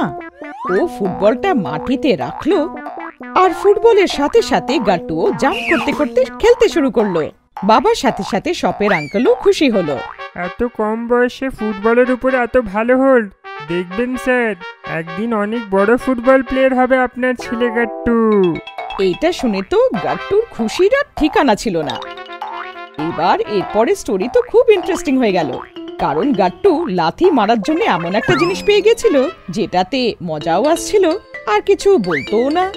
গাট্টু রোজ স্কুল থেকে বাড়ি এসে আর সকালে স্কুল যাওয়ার আগে খুব রীতিমতো ফুটবল খেলতো। একদিন তো নিজের ফুটবলটা স্কুলে নিয়ে গেল আর যেই টাইম পেত ফুটবল খেলতে শুরু করত। স্কুলের অনেক বাচ্চারাও ফুটবল নিয়ে স্কুলে আসতে শুরু করলো আর দেখতে দেখতে স্কুলের গ্রাউন্ডে ফুটবল আর ফুটবলই দেখা যাচ্ছিল। স্কুলের হেডমাস্টার পান্ডে স্যার এই ব্যাপারটা নোটিস করলো আর সে মিশ্রা স্যারকে বলল, আরে স্যার কি বলছেন, বাচ্চাদের সঙ্গে একটা ম্যাচ হয়ে যাক? হ্যাঁ স্যার, আমি তো এটাই ভাবছিলাম। সব জিনিস যখন তৈরি আছে তাহলে কিক মারা হোক। তারপর আর কি, দুটো টিম বানানো হলো, একটা গাট্টুর টিম আর অন্যটা বান্টির টিম। দুটো টিমে সমান সমান প্লেয়ার ভাগ করা হলো আর ফুটবল ম্যাচ শুরু হয়ে গেল। মিশ্রা স্যার আর পান্ডে স্যার গোলকিপারের পজিশনে ছিল, গাট্টু মিশ্রা স্যারের টিমে ছিল। গাট্টু এমন এমন কিক মারছিল যে ওর বল থামাতে থামাতে পান্ডে স্যারের ঘাম ছুটে যাচ্ছিল। আরে কি দারুণ খেলে এই বাচ্চাটা, এর মারা কিক তো দেখতেই পাচ্ছি না, শুধু গোলের পর গোল করছে। এইভাবে ম্যাচ শেষ হলো আর গাট্টুর টিম জিতে গেছিল। দারুণ বাচ্চারা, গাট্টু ওয়েল ডান, তোমার কিক পারফরম্যান্স খুব ভালো। আরো অনেক কিছু শিখতে পারবে তুমি ফুটবলে, কিন্তু ডোন্ট ওয়ারি, পান্ডে স্যার তোমার জন্য কিছু ভেবেছে। গাট্টু, আমি তোমার জন্য ফুটবল ট্রেনারের অ্যারেঞ্জমেন্ট করছি স্কুলের তরফ থেকে। শুধু তোমাকেই ট্রেন করবে আর তুমি স্কুলের হয়ে খেলবে আর নিজের সঙ্গে স্কুল আর দেশের নামটাকেও ভালো করবে। এইটা শুনে গাট্টু এত খুশি হলো যে ও একটা জোরদার কিক ফুটবলকে মারলো আর ফুটবল আকাশে উড়ে পুরো উধাও হয়ে গেল। চিঙ্কির ড্রয়িং ক্লাস। গাট্টু আর চিঙ্কি ধীরে ধীরে বড় হচ্ছে, তো ওদের সাবজেক্টসও বাড়ছিল। এই জন্য স্কুলে ওদের দুজনের যা এতদিন অপশনাল ছিল তা কম্পালসারি হয়ে যায়। তার নাম ছিল ড্রয়িং। চিঙ্কি ড্রয়িং করতে খুব ভালোবাসতো, কিন্তু যখনই ড্রয়িং এর কথা মনে পড়তো ও খুব টেন্স হয়ে যেত, কারণ ওর ড্রয়িং অত ভালো ছিল না আর এর কারণে ও অনেক বকাও খায় একবার। কিছুদিন আগে স্যার ক্লাসে ড্রয়িং পড়াচ্ছিলেন। চলো বাচ্চারা, আজকে আমরা শিখবো ময়ূরের ছবি কি করে বানানো যায়। সব বাচ্চারা মন দিয়ে স্যারকে দেখছিল, সবার নজর স্যারের দিকেই ছিল, কিন্তু চিঙ্কির তখন আঁকার দিকে মন ছিল। আর হঠাৎ স্যারের আওয়াজ আসে, তো ড্রয়িং কে বানাবে? এখানে ব্ল্যাকবোর্ডে চিঙ্কি তুমি এসো। চিঙ্কি তো স্যারের কথা শোনেইনি, তো কিভাবে ড্রয়িং করত? ও নিজের ভুল স্বীকার করে আর স্যারকে বলে, স্যার আপনি যখন শেখাচ্ছিলেন আমি অন্য ড্রয়িং বানাচ্ছিলাম, আমি তাই শুনিনি। তারপর আর কি, স্যার চিঙ্কিকে খুব বকে। তখন চিঙ্কি সিদ্ধান্ত নেয় যে ও ময়ূরের পেন্টিং করেই ছাড়বে। এমনিতেই চিঙ্কি আঁকতে খুব ভালোবাসতো, ওকে শুধু আরো শিখতে হতো। গাট্টু চিঙ্কি বাড়ি ফিরে আসে আর গাট্টু খুব জোরে জোরে হাসতে লাগে আর চিঙ্কি উদাস হয়ে যায়। তখনই মা চলে আসে, বাচ্চারা মজা করো না। মা, গাট্টু আমাকে জ্বালাচ্ছে আমার আঁকা নিয়ে। কেন গাট্টু, এরকম করতে নেই। এই পিকক বানাতে পারিনি। চিঙ্কি মা, চিন্তা করো না, আমার কাছে আইডিয়া আছে, তোমাকে রেনবো ড্রয়িং ক্লাসে ভর্তি করিয়ে দেব। আর চিন্তা করো না। এই জন্যই চিঙ্কির মুখ উদাস ছিল, কিন্তু মা যে ড্রয়িং ক্লাসের ব্যাপারে বলল, চিঙ্কি খুশি হয়ে গেল। মা এটা দেখে নিয়েছিল। এরপর গাট্টু আর চিঙ্কির ড্রয়িং ক্লাসে অ্যাডমিশন হয়ে যায়। ক্লাসের নাম ছিল রেনবো ড্রয়িং ক্লাস। ক্লাসে পৌঁছে সব বাচ্চা খুব এক্সাইটেড ছিল, কারণ আজকে থেকে ওদের ড্রয়িং ক্লাস শুরু হচ্ছিল। সবার মুখে হাসি ছিল আর সবাই নিজের আনা জিনিস দেখাচ্ছিল। দেখো দেখো, আমি ওয়াটার কালার এনেছি। তোর কাছে কি কালার আছে রে গাট্টু? আমার কাছে আছে পেন্সিল কালার। দেখো কতগুলো কালার। আমি তো ওয়্যাক্স কালার নিয়ে এসেছি।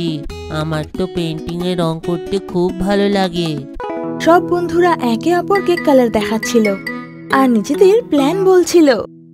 ভূষণ ওয়াটার কালার এনেছিল আর ও ব্যাগ থেকে ব্রাশও বের করে আর পুরো ক্লাসকে দেখাতে লাগে।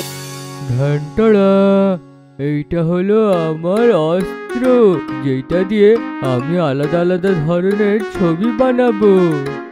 আর তারপরে গাট্টু ওই ব্রাশটা হাতে নেয় আর বলে, এইটা তো খুব ভালো ব্রাশ ভূষণ। আমিও এই ব্রাশ দিয়ে সুন্দর সুন্দর ড্রয়িং বানাবো। সবাই খুব এনজয় করছিল, কিন্তু চিঙ্কি যে খুব লাফাঝাপি করত আজও শান্ত বসেছিল। তো গাট্টু জিজ্ঞেস করলো, চিঙ্কি তুমি কোন ড্রয়িং বানাবে? চিঙ্কি কিছুই জবাব দিল না। মনে হয় চিঙ্কি ড্রয়িং বানাতেই ভুলে গেছে। ক্লাসে সবাই জোরে জোরে হাসতে লাগে আর তখনই ক্লাসের ড্রয়িং টিচার চলে আসে। রেনবো ক্লাসের এই টিচার ড্রয়িং শেখাতে খুবই ফেমাস ছিল। এসে উনি সব বাচ্চাদের সাথে কথা বলা শুরু করে। হ্যালো বাচ্চা পার্টি, কেমন আছো তুমি? আজ থেকে তোমাদের ড্রয়িং টিচার আমি, ঠিক আছে? আমি যেমন করে এসে তোমাদেরকে নাম বললাম, তোমরাও নিজেদের নামগুলো আমাকে বলো। আর তার সঙ্গে আমাকে এইটা বলবে যে আপনার কোন ড্রয়িং করতে ভালো লাগে। এক এক করে সব বাচ্চা নিজের নাম বলছিল আর তার সাথে ওরা কোন পেন্টিংটা আঁকবে তাও বলছিল। গাট্টু বলল, আমি তো আলাদিনের দ্বীপ বানাবো। এরপর ভূষণ বলল, আমার জলে ভেসে থাকা জাহাজের ড্রয়িং বানানোর আছে। সবাই আলাদা আলাদা জিনিস বলল, কিন্তু যে চিঙ্কির সময় এলো তখনও চুপ ছিল। তো স্যার বলল, বলো চিঙ্কি, তোমার কোন ড্রয়িং করতে ভালো লাগে? আরে আরে ভয় পেও না, তুমি আমাদেরকে বন্ধু ভাবো। স্যার, আমি আঁকতে খুব ভালোবাসি, কিন্তু ভালোভাবে পারি না আঁকতে। তাই ভয় পাই আমি, যাতে আমি খারাপ ড্রয়িং না বানাই। এতে ভয় পাওয়ার কি আছে চিঙ্কি, আমি তোমাকে ভালো ড্রয়িং শেখাবো। আসল কথা এটা ছিল যে স্যার মায়ের কাছ থেকে জানতে পেরেছিল যে চিঙ্কি সব সাবজেক্টে খুব ভালো ছিল, আরো ড্রয়িং করতেও ভালোবাসে, শুধু আরো একটু ভালো করতে হবে ওকে। তো স্যার চিঙ্কিকে ক্লাসের পরে বলে, চিঙ্কি মা, এইখানে এসো। হ্যাঁ স্যার। চিঙ্কি, আমি শুনেছি নাকি তুমি সব সাবজেক্টে খুবই ভালো, তাই না? কিন্তু ড্রয়িং করা খুব কষ্ট মনে হয়। তোমার ড্রয়িং ভালো লাগে তো? হ্যাঁ। দেখো, কোনো সাবজেক্ট হার্ড হয় না, আর যেটা আমাদের ভালো লাগে সেটা তো একদমই হার্ড হবে না। আমরা যদি মন দিয়ে কাজ করব, মন দিয়ে পড়ব, তাহলে সব জিনিস সরল হয়ে যায়। তেমনই তোমার জন্য ড্রয়িং। তুমি এক কাজ করো, কাল তুমি যেমন পারো তেমন একটা ড্রয়িং বের করে আনবে। ক্লাসের পর যখন গাট্টু চিঙ্কি বাড়ি ফেরে তো মা জিজ্ঞেস করে, গাট্টু চিঙ্কি, কেমন ছিল তোমাদের ড্রয়িং ক্লাস? আমরা সবাই আলাদা কালার নিয়ে গেছিলাম, কিন্তু ভূষণ শুধু ব্রাশ নিয়ে এসেছিল আর আমাদের হোমওয়ার্কে ড্রয়িং করতে বলেছে। তুমি বলো চিঙ্কি? হ্যাঁ মা, খুব মজা হয়েছে আর স্যারও খুব ভালো, উনি ভালো করে বোঝালেন আমায়। এখন চিঙ্কির মুখে আগের মতো উদাসী বা দুঃখ ছিল না, এখন সেও খুব এক্সাইটেড ছিল। মাও বুঝতে পারলো যে চিঙ্কির মনে যে ড্রয়িংকে নিয়ে ভয় ছিল সেটা চলে গেছে। পরে গাট্টু আর চিঙ্কি মিলে নিজেদের ড্রয়িং করে আর পরের দিন সেটা ক্লাসে নিয়ে যায়। তো স্যার সবাইকে ওদের ড্রয়িং দেখায়। সব বাচ্চারা গাট্টু চিঙ্কির জন্য তালি বাজাবে। স্যারের বলতেই পুরো ক্লাসে তালির আওয়াজ শুনতে পাওয়া যায়। গাট্টু তো সুন্দর ড্রয়িং বানাতেই পারে, কিন্তু চিঙ্কি যে গতকাল অবধি ভয় পেত, সেও খুব সুন্দর ড্রয়িং বানিয়েছে। সেই দিনের পর থেকে চিঙ্কির আর ড্রয়িং এর প্রতি কোনো ভয় থাকে না। এতদিন ড্রয়িংকে যে কঠিন মনে হতো, আজ তার সহজ মনে হতে লাগলো। ভেরি গুড চিঙ্কি, এমন আলাদা আলাদা ড্রয়িং বানাতেই থেকো। হ্যাঁ স্যার, থ্যাংক ইউ স্যার, আপনার জন্য এখন আমি ভালো ড্রয়িং করতে পারি। এরপর স্কুলে যখন ড্রয়িং এর এক্সাম হয়, সেখানে চিঙ্কি ড্রয়িং এ খুব ভালো নম্বর পায় আর সব থেকে বেশি নম্বর পায়। এইভাবে রেনবো ড্রয়িং ক্লাস চিঙ্কির ড্রয়িং আরো ভালো করে দেয়। তারপর থেকে চিঙ্কি আরো অনেক ড্রয়িং করে। লাল রঙের গাড়ি। অনেক বছর আগে কোনো এক শহরে গাট্টু নামের একটি 6 বছরের ছেলে তার বাবা, মা আর ঠাকুরদার সাথে থাকত। গাট্টুর বান্টি নামের এক বন্ধু ছিল, যার বাবা ছিলেন খুব বড়লোক। তিনি সব সময় বান্টিকে নতুন নতুন খেলনা কিনে এনে দিতেন। কিন্তু গাট্টুর বাবা মা অনেক গরিব ছিল, তাদের কাছে এত টাকা ছিল না যে গাট্টুর জন্য নতুন নতুন খেলনা কিনে আনতে পারত। তাই গাট্টুর কাছে শুধু একটা বেশ পুরনো খেলনা গাড়ি ছিল। একদিন গাট্টু স্কুল থেকে ফিরছিল, তখন দেখলো ওদের ঘরের কাছে একটা লাল রঙের খুব সুন্দর খেলনা গাড়ি পড়ে আছে। গাড়িটা দেখে সে ভাবলো, আরে এত সুন্দর গাড়ি, এই গাড়িটা কার? ও গাড়িটার কাছে গিয়ে সেটাকে তুলে নিল। আশেপাশে দেখলো গাট্টু, কিন্তু কেউ ছিল না। এখানে তো কেউই নেই। আচ্ছা, তাহলে গাড়িটা আমি রেখে দিচ্ছি, আর যখন গাড়িওয়ালাটা খুঁজতে খুঁজতে আসবে তখন না হয় ফেরত দিয়ে দেব। এই ভেবে সে গাড়িটাকে নিজের সাথে ঘরে নিয়ে গেল। এইবার গাট্টু রোজ স্কুল থেকে ফিরে কারটা নিয়ে খেলতে লাগলো। ধীরে ধীরে গাট্টু ভুলেই গেল যে গাড়িটা ওর নয়। এমনি করে অনেক দিন পেরিয়ে গেল। এরপর একদিন গাট্টু তার ঘরের বাইরে বসেছিল, তখন চিন্টু আর পিন্টু নামের দুটি ছেলে সেখান দিয়ে বেরোচ্ছিল।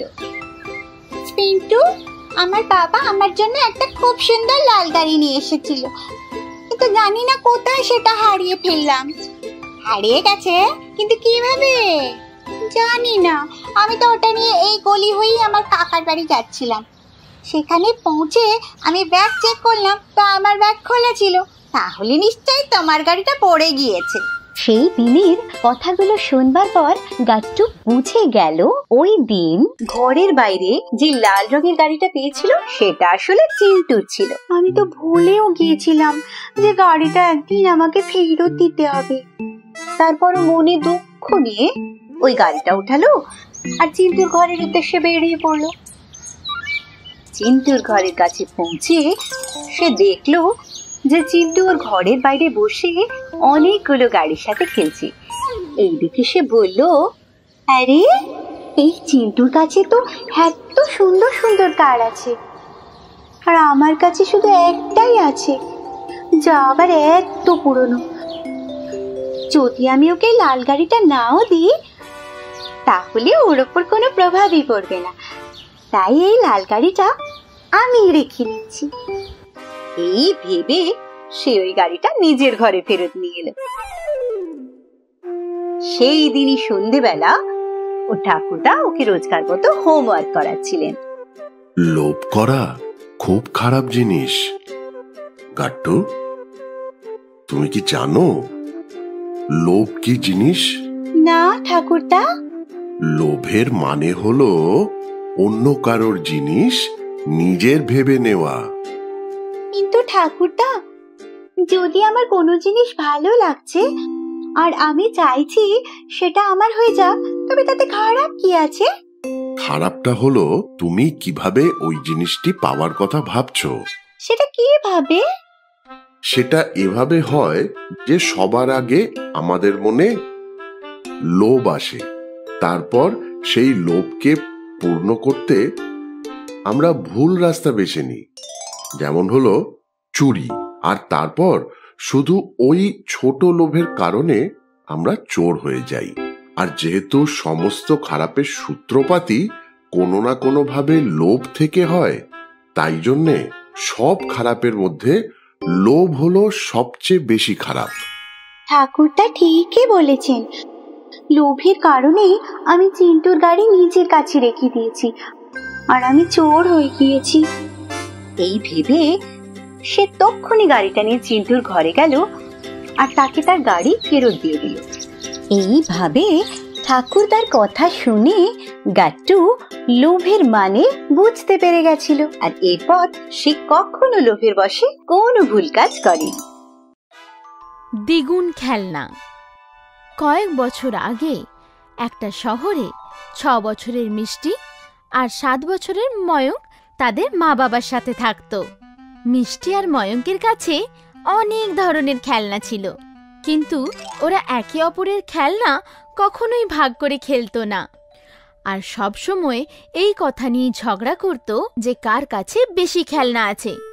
আমার কাছে বেশি খেলনা আছে। না, আমার কাছে তোমার থেকেও বেশি আছে খেলনা, আর আমার খেলনাগুলো তোমার থেকে বেশি ভালো হচ্ছে। না, আমার কাছে তোমার থেকে বেশি খেলনা আছে।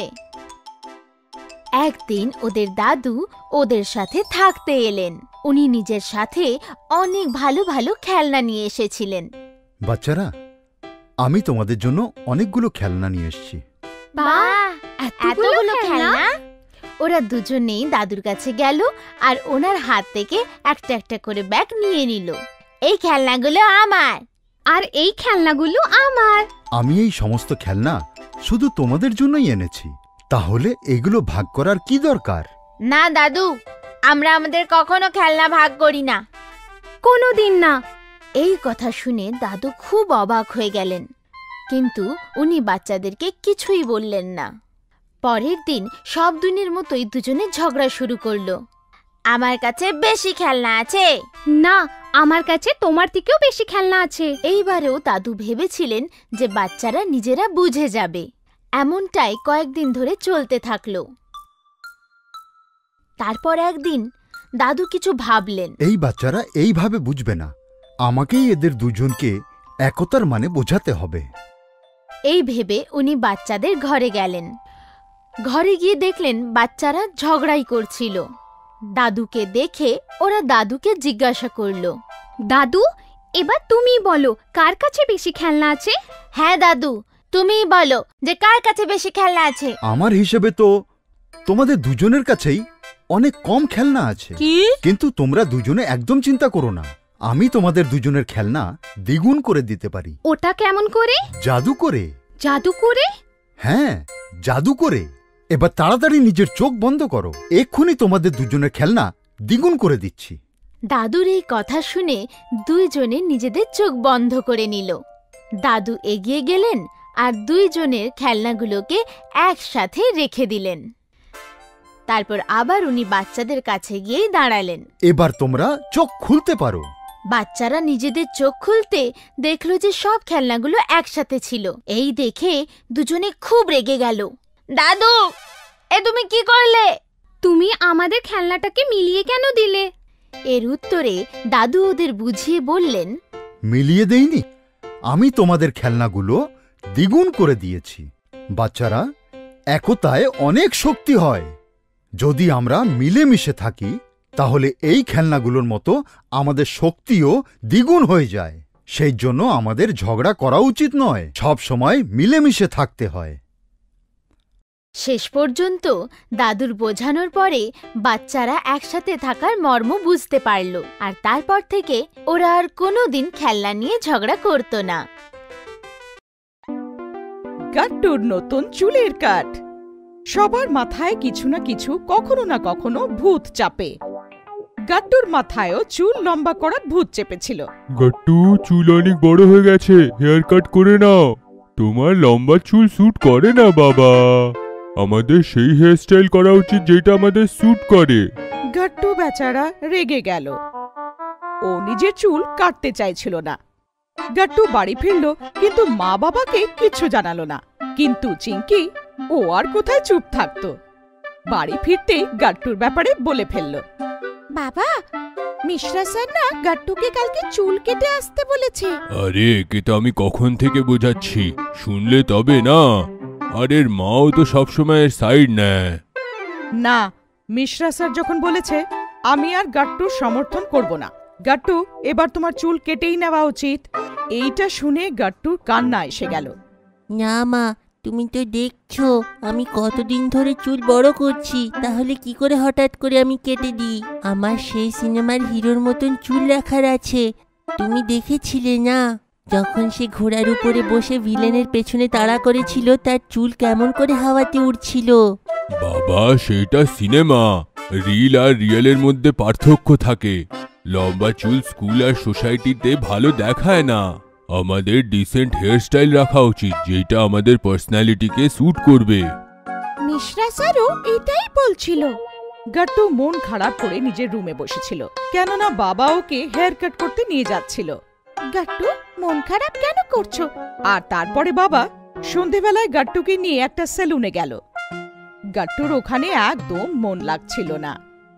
ও নিজের চুলগুলো ধরে এক কোনায় মন খারাপ করে বসেছিল। যে লম্বা চুল যে কোনো সময় ওর থেকে কেটে আলাদা হওয়ার ছিল। তখনই একটা খুব বুড়ো দেখতে বারবার গাট্টুর কাছে এসে বলল, চলো বাবা, হেয়ার কাট করতে হবে তো। বারবারকে দেখে গাট্টুর আরো মন খারাপ হয়ে গেল। ওর মনে হলো যে এই বারবারের বয়স তো অনেক বেশি, এই গাট্টুর ফিলিংস কি করে বুঝবে? ও তো কোনো পুরনো স্টাইলে গাট্টুর চুল কেটে দেবে আর তারপর সবাই ওর মজা ওড়াবে। কিন্তু এই বারবার অনেক কুল আর স্মার্ট ছিল। ওয়াও, তোমার চুলের টেক্সচারটা তো খুবই ভালো, আর তোমার চুলটা বেশ লম্বা। লম্বা চুলের সুবিধা এইটা যে আমি সেইটাকে ভালো করে কেটে তোমাকে একটা ভালো হেয়ারস্টাইল দিতে পারবো, যেটা তোমাকে স্যুটও করবে আর সবাই দেখে ইমপ্রেসও হবে। এইটা শুনে গাট্টু ভেতর থেকে খুব খুশি হয়ে গেল। তারপর বারবার কাঁচি চালালো আর গাট্টুর চুল নিচে পড়তে শুরু করলো। আর দেখতে দেখতে গাট্টুর একটা খুব সুন্দর হেয়ার কাট হয়ে গেল। নতুন লুকটা মিররে দেখে গাট্টু খুব খুশি হয়ে গেল। ওয়াও, এই হেয়ার কাটটা তো সেই লম্বা চুলের থেকে খুবই ভালো। Thanks uncle.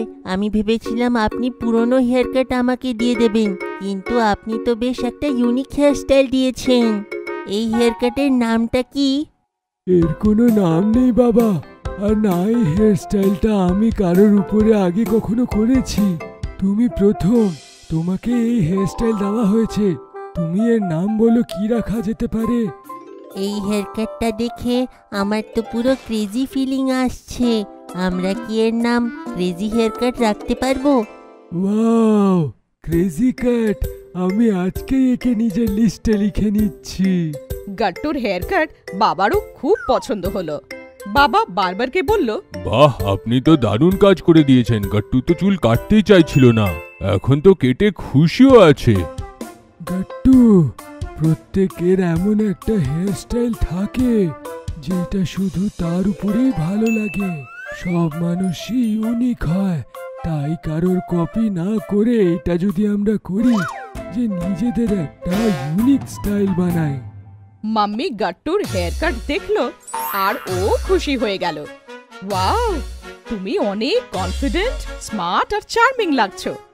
মজা তো তখন এলো যখন পরের দিন গাট্টু ক্লাসে এন্টার করলো। গুড্ডি, হ্যারি, বান্টি আর পুরো ক্লাস ব্যাস গাট্টুর দিকেই তাকিয়েছিল। গাট্টুর একদম স্পেশাল ফিল হচ্ছিল। Wow Gattu, nice hair style. Thank you. Gattu, এই কাটটার নামটা কি রে? ক্রেজি কাট। আর গাট্টু ক্রেজি তো তখন হলো যখন ওর ক্রেজি কাটের প্রশংসা মিশ্রা স্যার নিজে করলো। ওয়াও গাট্টু, এই হেয়ার কাটটা তোমাকে স্যুট করছে। চুলটা একটু লম্বা আছে, কিন্তু তোমার এটা ভালো দেখাচ্ছে। এটা শুনে গাট্টু খুব খুশি হয়ে গেল। ও নিজের নতুন হেয়ার স্টাইলে খুব খুশি ছিল। কিন্তু বেচারা বান্টি গাট্টুর নতুন হেয়ার স্টাইল আর তার প্রশংসা শুনে শুনে খুব মন খারাপ করছিল। দুপুরের ছুটিতে ও গাট্টুকে জিজ্ঞেস করলো, গাট্টু, তুই নিজের বারবারের অ্যাড্রেসটা দে না, আমারও তোর মতনই একটা হেয়ার কাট করানোর আছে। একদম করিস না, আমার বারবার বলেছে আমাদের ওই হেয়ার স্টাইল করা উচিত যেটা আমাদের স্যুট করে। আমার মনে হয় তোর উপরে এই হেয়ার স্টাইলটা ভালো দেখাবে না, যেটা তোকে স্যুট করবে সেই হেয়ার স্টাইলটা কর। আচ্ছা, বুঝে গেছি। তুই চাস যে শুধু তোরই প্রশংসা হোক। আমি যদি তোর মতন হেয়ার কাট করিনি তাহলে তোর ভ্যালুটা কম হয়ে যাবে, তাই এত নাটক করছিস না তুই? হ্যাঁ? না না বান্টি, এমন নয় রে। তুই যদি বলছিস তাহলে আমি তোকে বারবারের অ্যাড্রেস দিয়ে দিচ্ছি, বাকিটা তোর ইচ্ছে। আর পরের দিন তাই হলো যেটা হওয়া উচিত ছিল না। বান্টিও গাট্টুর মতন ক্রেজি কাট করে ক্লাসে এলো। যেই ও ক্লাসে এলো সবাই ওর দিকেই তাকিয়ে থাকলো আর তারপরে হাসতে শুরু করলো, কারণ ওই হেয়ার স্টাইল বান্টিকে একদম ফুলিশ দেখাচ্ছিল। আরে বান্টি, তুই এইটা কি করলি? এইটা তোর উপরে নয়, শুধু গাট্টুর উপরেই ভালো দেখায়। মিশ্রা স্যারও বান্টির নতুন লুকটা পছন্দ করলো না। তারপর দুপুরের ছুটিতে বান্টি গাট্টুর কাছে এসে বলল, সরি রে গাট্টু, আমাকে বারবার ওই জিনিসটা বোঝানোর চেষ্টা করছিল, কিন্তু আমি শুনলাম না, আর আমার জোক হয়ে গেল। এখন বুঝলি, আমাদের ওইটাই করা উচিত যেটা আমাদের নিজের। অন্যদের নকল করে কোনো লাভ নেই। আমি ওই কথাটা আগে বুঝতে পারছিলাম না, তারপরে আমার বারবার আমাকে বুঝিয়ে দিল। আর এখন তুমিও বুঝে যাও, আর সন্ধেবেলা গিয়ে নিজের হেয়ারস্টাইলটা ঠিক করে নাও। এতে বান্টি লজ্জা পেয়ে গেল, আর এরপর কখনো গাট্টুর নকল না করার প্রমিস করল। Fancy dress competition. রঙিন, কমফোর্টেবল আর আকর্ষক কাপড় পরে রেইনবো, বাটারফ্লাই এর মতন কালারফুল থাকতে কার না পছন্দ? আমাদের চিঙ্কিরও খুব পছন্দ, আপনারও নিশ্চয়ই পছন্দ। কিন্তু গাট্টুর অত পছন্দ ছিল না। আরে আরে, এমন গাট্টুর না, ওর কাপড়রা বলতো। গাট্টু ছিল খুব চঞ্চল বাচ্চা।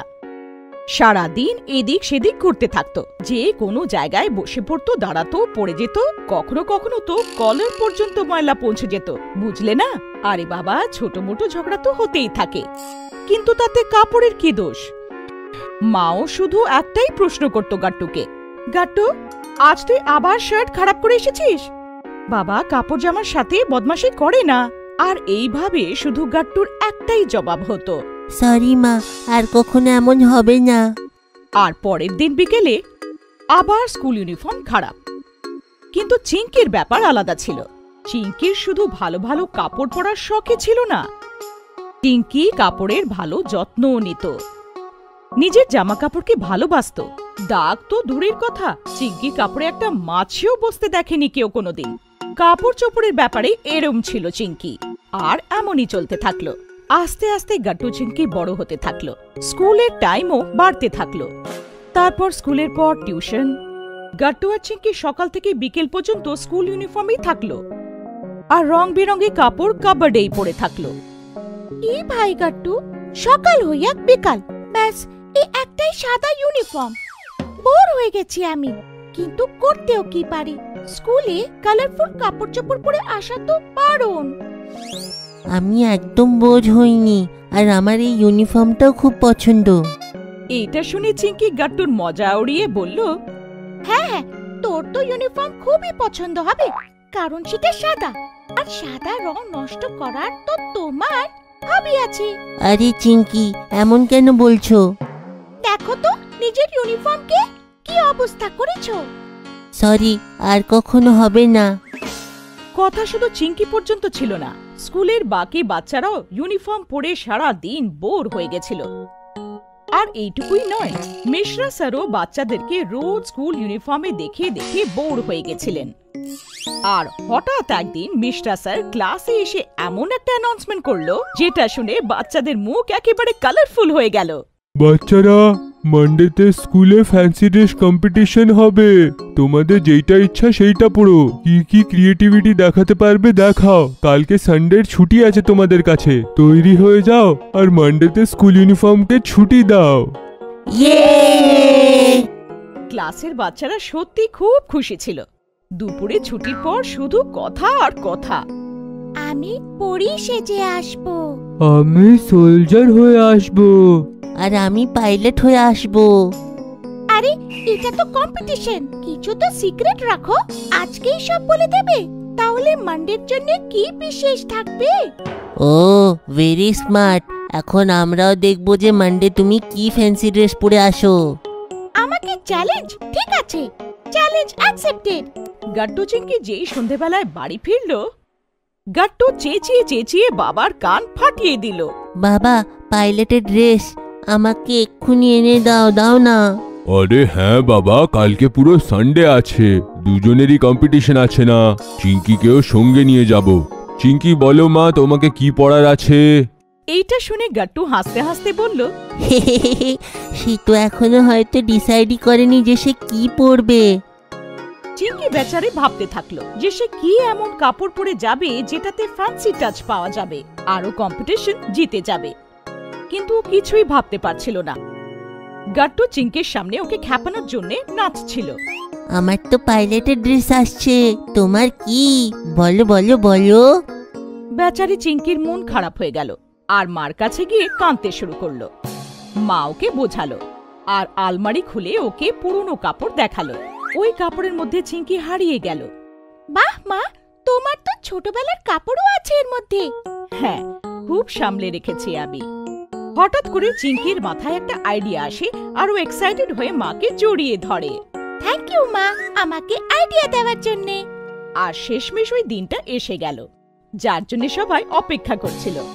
ফ্যান্সি ড্রেস কম্পিটিশনের দিন। মানডের দিনে স্কুলের সব বাচ্চারা ফ্যান্সি ড্রেস পরে এসেছিল। গাট্টু তো পাইলট সেজে এদিক ওদিক উড়ছিল। বাচ্চাদের জাজ করার জন্য বিশেষ জাজ ডাকা হয়েছিল। আরে কোথায় সেই চিঙ্কি? বেচারি ভয়তে ঘর থেকে বেরোয়নি। তখনই চিঙ্কির এন্ট্রি হয় আর সবাই ওর দিকে তাকিয়ে রইল।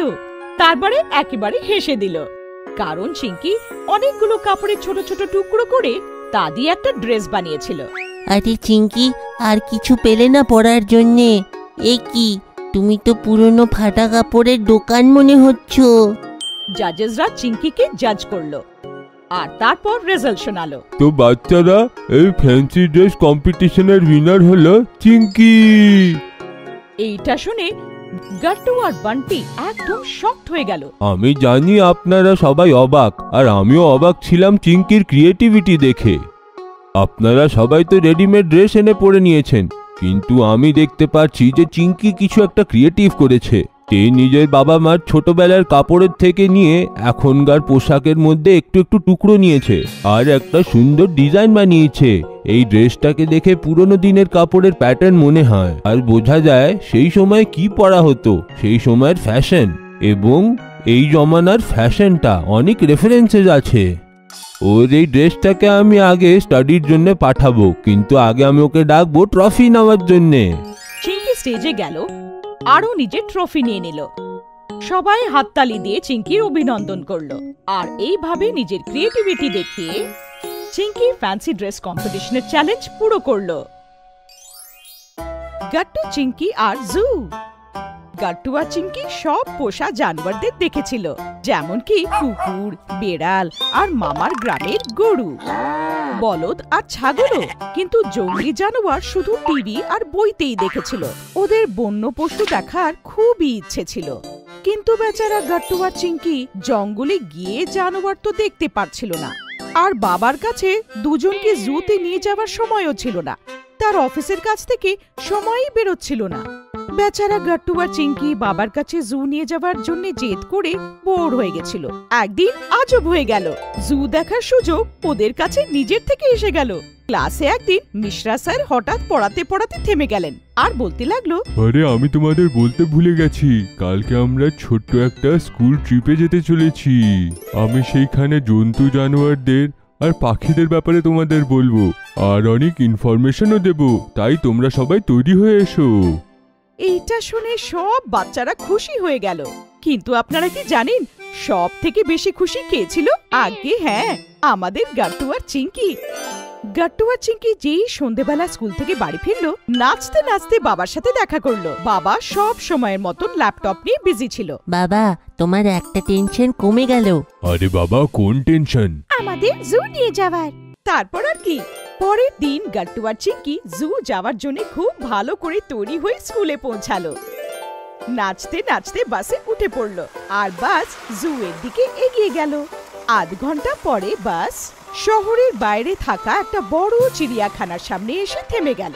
সব বাচ্চারা লাইন করে নিচে নামলো আর চিড়িয়াখানার সামনে গিয়ে দাঁড়িয়ে গেল। বাইরে একটা টিকিট কাউন্টার ছিল, পাশে একটা বড় বোর্ড ছিল যাতে কিছু নির্দেশ দেওয়া ছিল। বাচ্চারা, বোর্ডটা ভালো করে পড়ে নাও আর বুঝে নাও যে জুতে আমাদের কিরকম করে বিহেভ করতে হয়। গাট্টু আর চিঙ্কি খুব মন দিয়ে নির্দেশগুলো পড়লো। চলো এখন ভেতরে যাই। কিন্তু sir, tickets? Don't worry Gattu, জুয়ের টিকিট সব অনলাইনে ডাউনলোড করা যায়। আমি সবার টিকিট কালকেই করে নিয়েছিলাম। বাচ্চারা ভেতরে গেল।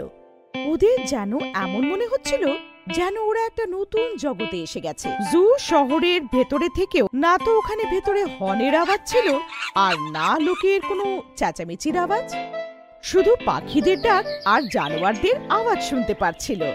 তারপর বাচ্চারা একটা বড় খাঁচার সামনে এলো। ওখানে একটা লম্বা ঘাড়ওয়ালা জিরাফ ছিল।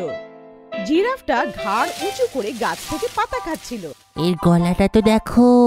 হ্যাঁ, গলাটা যদি এত লম্বা তাহলে জল কি করে খায়? জিরাফ একটা জঙ্গলের জানোয়ার, সে শুধু নিরামিষ খায়। জঙ্গলে গাছ অনেক উঁচু উঁচু হয়, যাতে জিরাফের গলা অত উঁচু অব্দি পৌঁছাতে পারে আর সে পেট ভরে খাবার খেতে পারে, তাই ওদের গলা এত লম্বা হয়। জল খাওয়ার সময় ওদের অসুবিধা হয় ঠিকই, কিন্তু এর সলিউশনও জিরাফরা বের করে নিয়েছে। সামনের দুটো পা জল খাওয়ার সময় ওরা মুড়ে নেয়, তারপরে নিজের গলাটাকে ঝুঁকিয়ে দিয়ে জল খায়। এইভাবে মিশ্রা স্যার বাচ্চাদের একটা একটা করে জানোয়ার দেখাতে থাকে আর ওদের ব্যাপারে বলতে থাকে। বাচ্চারা হরিণ, বাঁদর, জেব্রা আরো অনেক জানোয়ার দেখলো।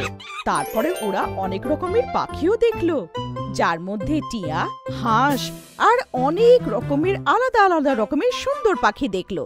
আরে ওই দেখো! চিঙ্কি অন্য বাচ্চাদের একটা খাঁচা দেখালো, যেখানে একটা খুব সুন্দর ময়ূর ছিল। ময়ূরটা নিজের পাখনা ছড়িয়ে নাচ করছিল। মিশ্রা স্যার বাচ্চাদের জলে সাঁতার কাটতে থাকা কুমির আরো অনেক রকমের জানোয়ার দেখালো। সাপ দেখে বাচ্চারা খুব ভয় পেয়ে গেল। ব্ল্যাক কিং কোবরা অনেক সাংঘাতিক দেখতে লাগছিল। তারপর ওইখানে জুতে বসে সবাই খাবার প্রোগ্রাম করলো। খাবার খেতে খেতে মিশ্রা স্যার বাচ্চাদের প্রশ্নের উত্তরও দিচ্ছিল। স্যার, এখানে এদের ভালো করে পালন পোষণ করা হয়? হ্যাঁ, ওদের খাওয়া দাওয়া, ডাক্তার, চিকিৎসা সব জুতেই হয়। তাই অনেকগুলো কর্মচারী আর ডাক্তাররা এদের জন্য এখানে কাজ করে। স্যার, সুন্দর সুন্দর জানোয়ারদের খাঁচার মধ্যে বন্দি করে কেন রাখা হয়? ওদের খোলা কেন ছাড়ে না?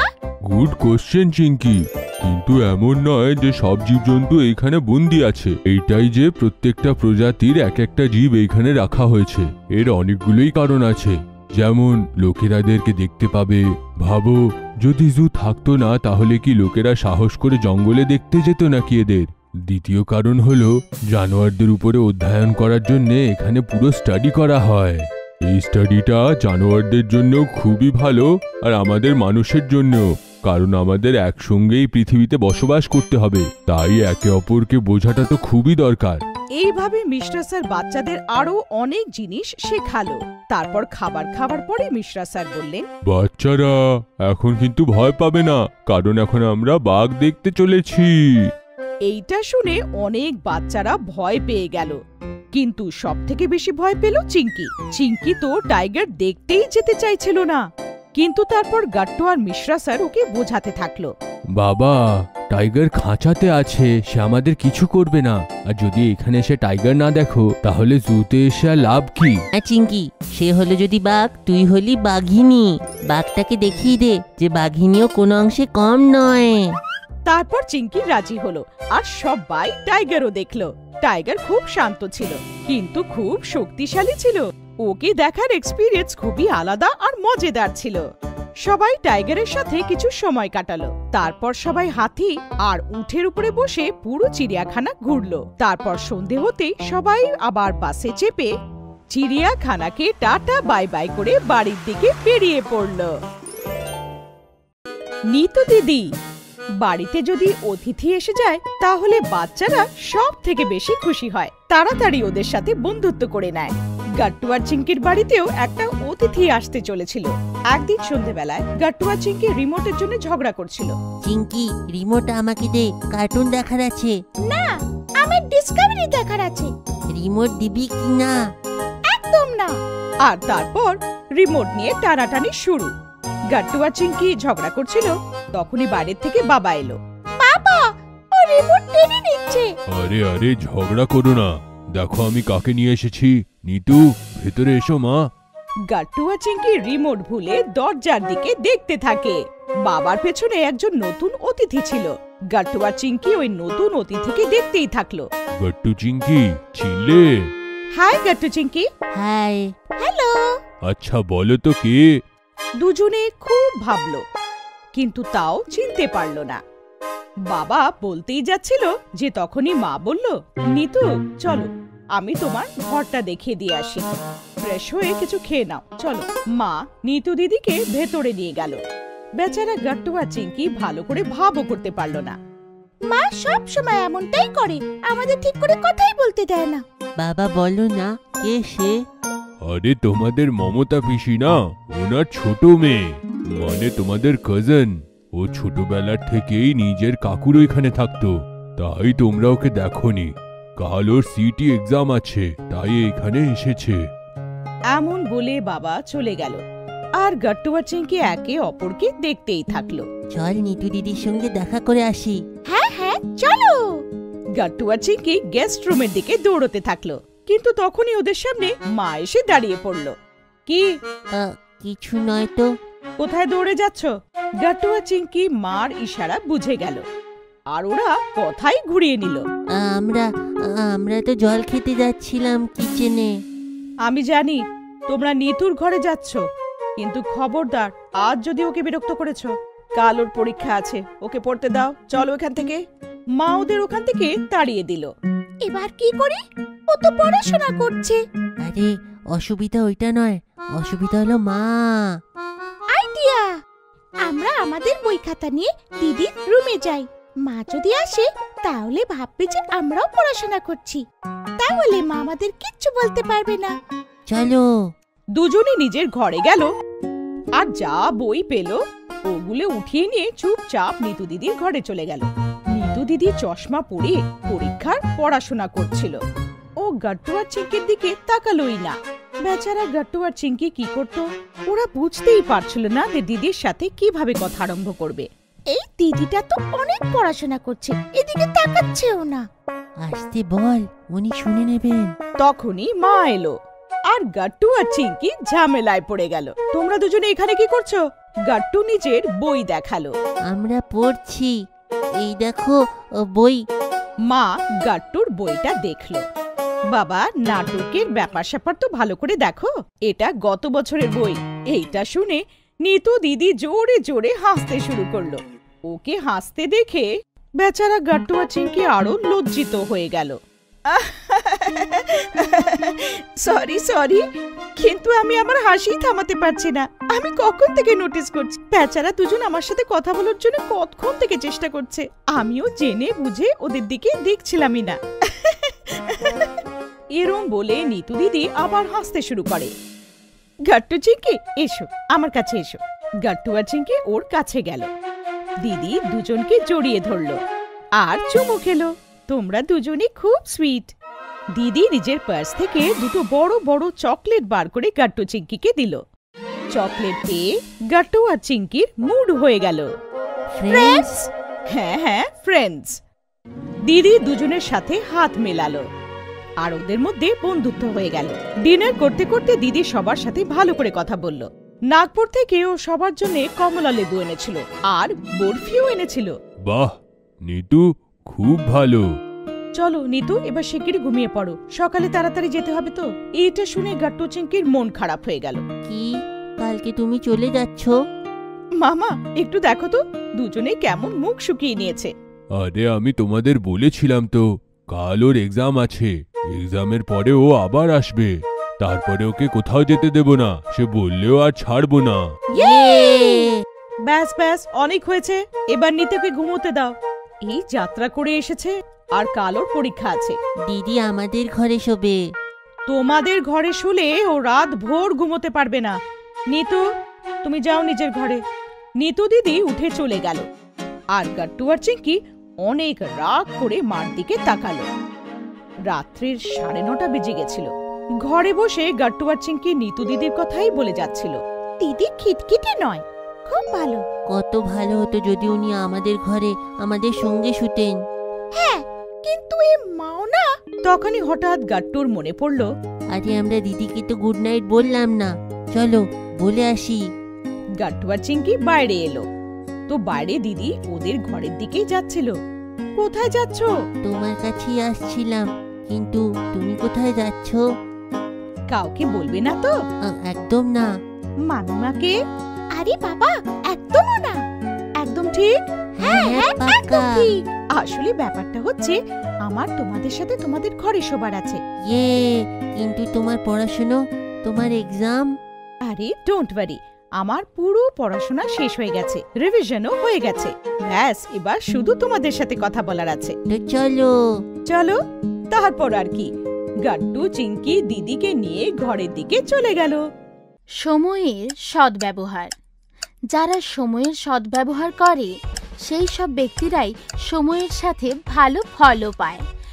সোনু আর বাণীর সাথেও বাৎসরিক পরীক্ষার সময় ঠিক এমনটাই হলো। আরে এখনো পড়ছো? চলো গিয়ে খাবার খেয়ে নি। আর একটুখানি প্রজেক্টটা বাকি আছে, না হলে টিচার বকবেন। আর পরের সপ্তাহ থেকে পরীক্ষাও তো শুরু হয়ে যাবে। বাণী খুবই পরিশ্রমী আর সময়ের সদ্ব্যবহারকারী মেয়ে ছিল। আর ওর ভাই সোনু খুবই বেপরোয়া আর বদমাশ ছিল। সব কাজেই ও দেরি করত। তোমার প্রজেক্ট হয়ে গেছে? এত আগে থেকে প্রজেক্ট? ওটা তো 6th পিরিয়ডে দেওয়ার। এখনো তো 2টো পিরিয়ড বাকি আছে, আমি ঝট করে করে ফেলবো। এবারে এসো তো, খিদে পাচ্ছে আর খেলতেও হবে। আরে সোনু দাঁড়াও, না করলে কিন্তু টিচার বকবেন। সোনু আর বাণীর বাবা মা সব সময় সোনুকে বাণীর উদাহরণ দিয়ে বোঝাতেন। দেখো সোনু বাবা, এখন তুমি বড় হয়ে গেছো, খেলাধুলার সাথে সাথে তোমাকে তোমার পড়াশোনাটাও লক্ষ্য রাখতে হবে। হ্যাঁ মা, কাল থেকে পাক্কা। সোনু, সময়ের সদ্ব্যবহার নিজের বোনের কাছ থেকে শেখো। দেখো, সময় মতন পড়াশোনা করে, সময় মতন খেলাধুলা করে, আজকের কাজ কখনো কালকের জন্য রেখে দেয় না। তুমি দেখো, কাল থেকে আমিও এমনটাই করব। এখন খেলতে যাই প্লিজ। সোনু দিনের পর দিন আরো বেপরোয়া হয়ে যাচ্ছিল। আর শেষ পর্যন্ত পরীক্ষার দিনও সামনে চলে এলো। সোনু আর বাণীর পরীক্ষাতে আর মাত্র 2 দিন বাকি ছিল। বাচ্চারা, পরের সোমবার থেকে তো তোমাদের পরীক্ষা শুরু হচ্ছে, তাই না? ভালো করে মন দিয়ে পড়াশোনা করো আর ভালো করে পরীক্ষা দিও। সোনু, তোমার জন্য আমার খুব চিন্তা হচ্ছে বাবা। তুমি সবসময় আজকের কাজ কালকে করবে বলে রেখে দাও। পড়াশোনায় ফাঁকি দিতে নেই। বাণীর মতন সব কিছু ভালোভাবে পড়ে রাখবে, ঠিক আছে?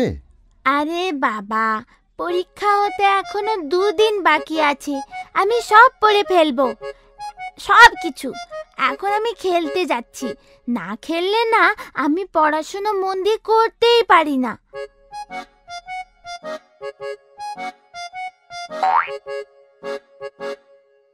আরে বাণী, দেখো না আজকের আবহাওয়াটা কি সুন্দর। চল না কিছুক্ষণ খেলি, পরেও পড়ে নেওয়া যাবে, সব পড়ে ফেলবো। হ্যাঁ, আবহাওয়াটা তো খুব ভালো, কিন্তু আমাকে পড়তে হবে, কাল পরীক্ষা। এই আবহাওয়াতে খেলতে খুব মজা লাগে। তুমি পড়তে থাকো, আমি তো চললাম খেলতে। কিছুক্ষণ পরে বাণী দেখলো ওই সুন্দর আবহাওয়া আস্তে আস্তে ঝড়ে পরিণত হচ্ছে। আর আকাশে কালো মেঘ ছেয়ে গেছে, এমন মনে হচ্ছে বৃষ্টি শুরু হলো বলে। এমন বৃষ্টির আবহাওয়া দেখে বাণীর চিন্তা হতে লাগলো যে বৃষ্টি শুরু হয়ে গেলে ও পড়া কি করে রিভাইজ করবে, কারণ বৃষ্টি হলে সাধারণত লাইট চলে যায়। ও সোনুকে আওয়াজ দিল, সোনু সোনু শোনো, আবহাওয়া দেখে মনে হচ্ছে বৃষ্টি শুরু হয়ে যাবে, হয়তো রাতে লাইটও থাকবে না। খেলা বন্ধ করে আগে এসে পড়া শেষ করো, না হলে কাল পরীক্ষায় কি লিখবে তুমি? চিন্তা করিস না বাণী, এই তো সবে দুপুর মাত্র, রাতে বসে ঝটপট সব পড়ে ফেলবো আমি।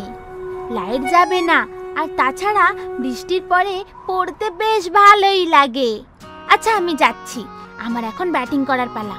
সোনু সন্ধে পর্যন্ত খেলতেই থাকলো, কিন্তু ওর চিন্তা তখন বাড়লো যখন হঠাৎ করে বৃষ্টি শুরু হলো।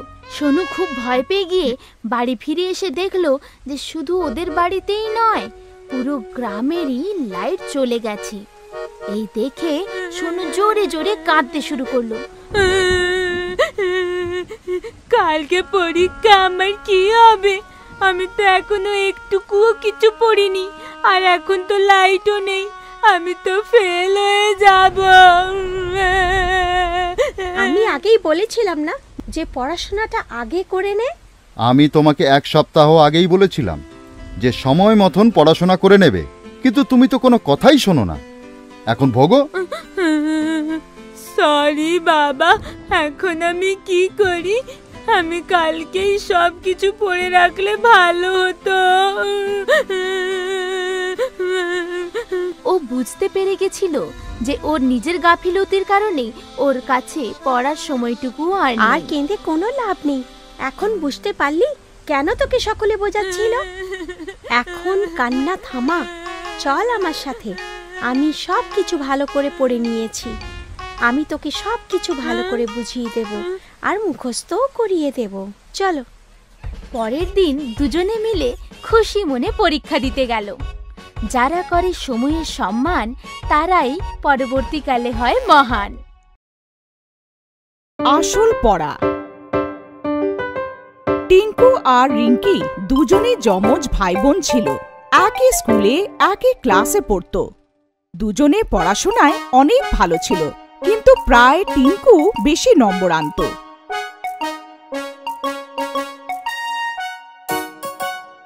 এইবার যখন দুজন বাচ্চা সাইকেলের জন্য জেদ করে, তো বাবা একটা শর্ত রাখে। আমার কাছে একটাই সাইকেল কেনার ক্ষমতা আছে। তোমাদের মধ্যে যে ক্লাসে টপ করবে সেই সাইকেল পাবে। বাবার কথা শুনে দুজন বাচ্চা পড়তে শুরু করে, কিন্তু টিঙ্কু একটু বেশি স্মার্ট ছিল। সে জানতো যে নম্বর কেমন করে আনতে হয়। সে শুধু অতটাই পড়ত যতটা পরীক্ষায় আসতো। আর অন্যদিকে রিঙ্কি পড়তে ভালোবাসত। রিঙ্কি পুরো বই পড়ত। দেখবি, সাইকেল তো আমিই পাবো। তুই যা পড়ছিস সব বেকার। পরীক্ষাতে এগুলো কিচ্ছু আসবে না। তুই কি করে জানলি? আরে এই দেখ, গত 3 বছরের কোশ্চেন পেপার দিয়েছে আমাকে টিউশন স্যার। সব সময় এর মধ্যে থেকে কোশ্চেন আসে। ঠিক আছে, কিন্তু আমার কোনো শর্টকাট নেওয়ার নেই। এক্সামে যা আসবে বুকস থেকেই আসবে। আমাকে পড়তে দে, ডিস্টার্ব করিস না। দুজন বাচ্চা নিজের মতন পড়াশোনা করে। ফাইনালি এক্সাম হয়ে যায়। ইয়ে, এক্সাম শেষ, মজা শুরু। কিছুদিনেই রেজাল্ট এসে যায়। আর তেমনই হয় যেমন প্রতিবার হয়। টিঙ্কু টপ করলো আর রিঙ্কি সেকেন্ড হলো।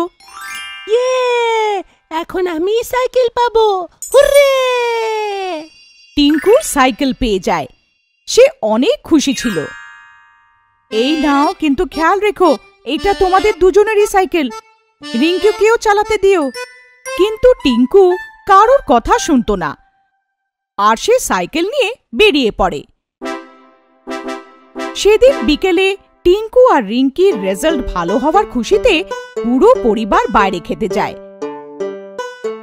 খাওয়ার পরে যেই হোটেলের বাইরে বেরোয়, তো হঠাৎ দুজনে মাইক আর ক্যামেরা নিয়ে ওনাদের সামনে এসে যায়।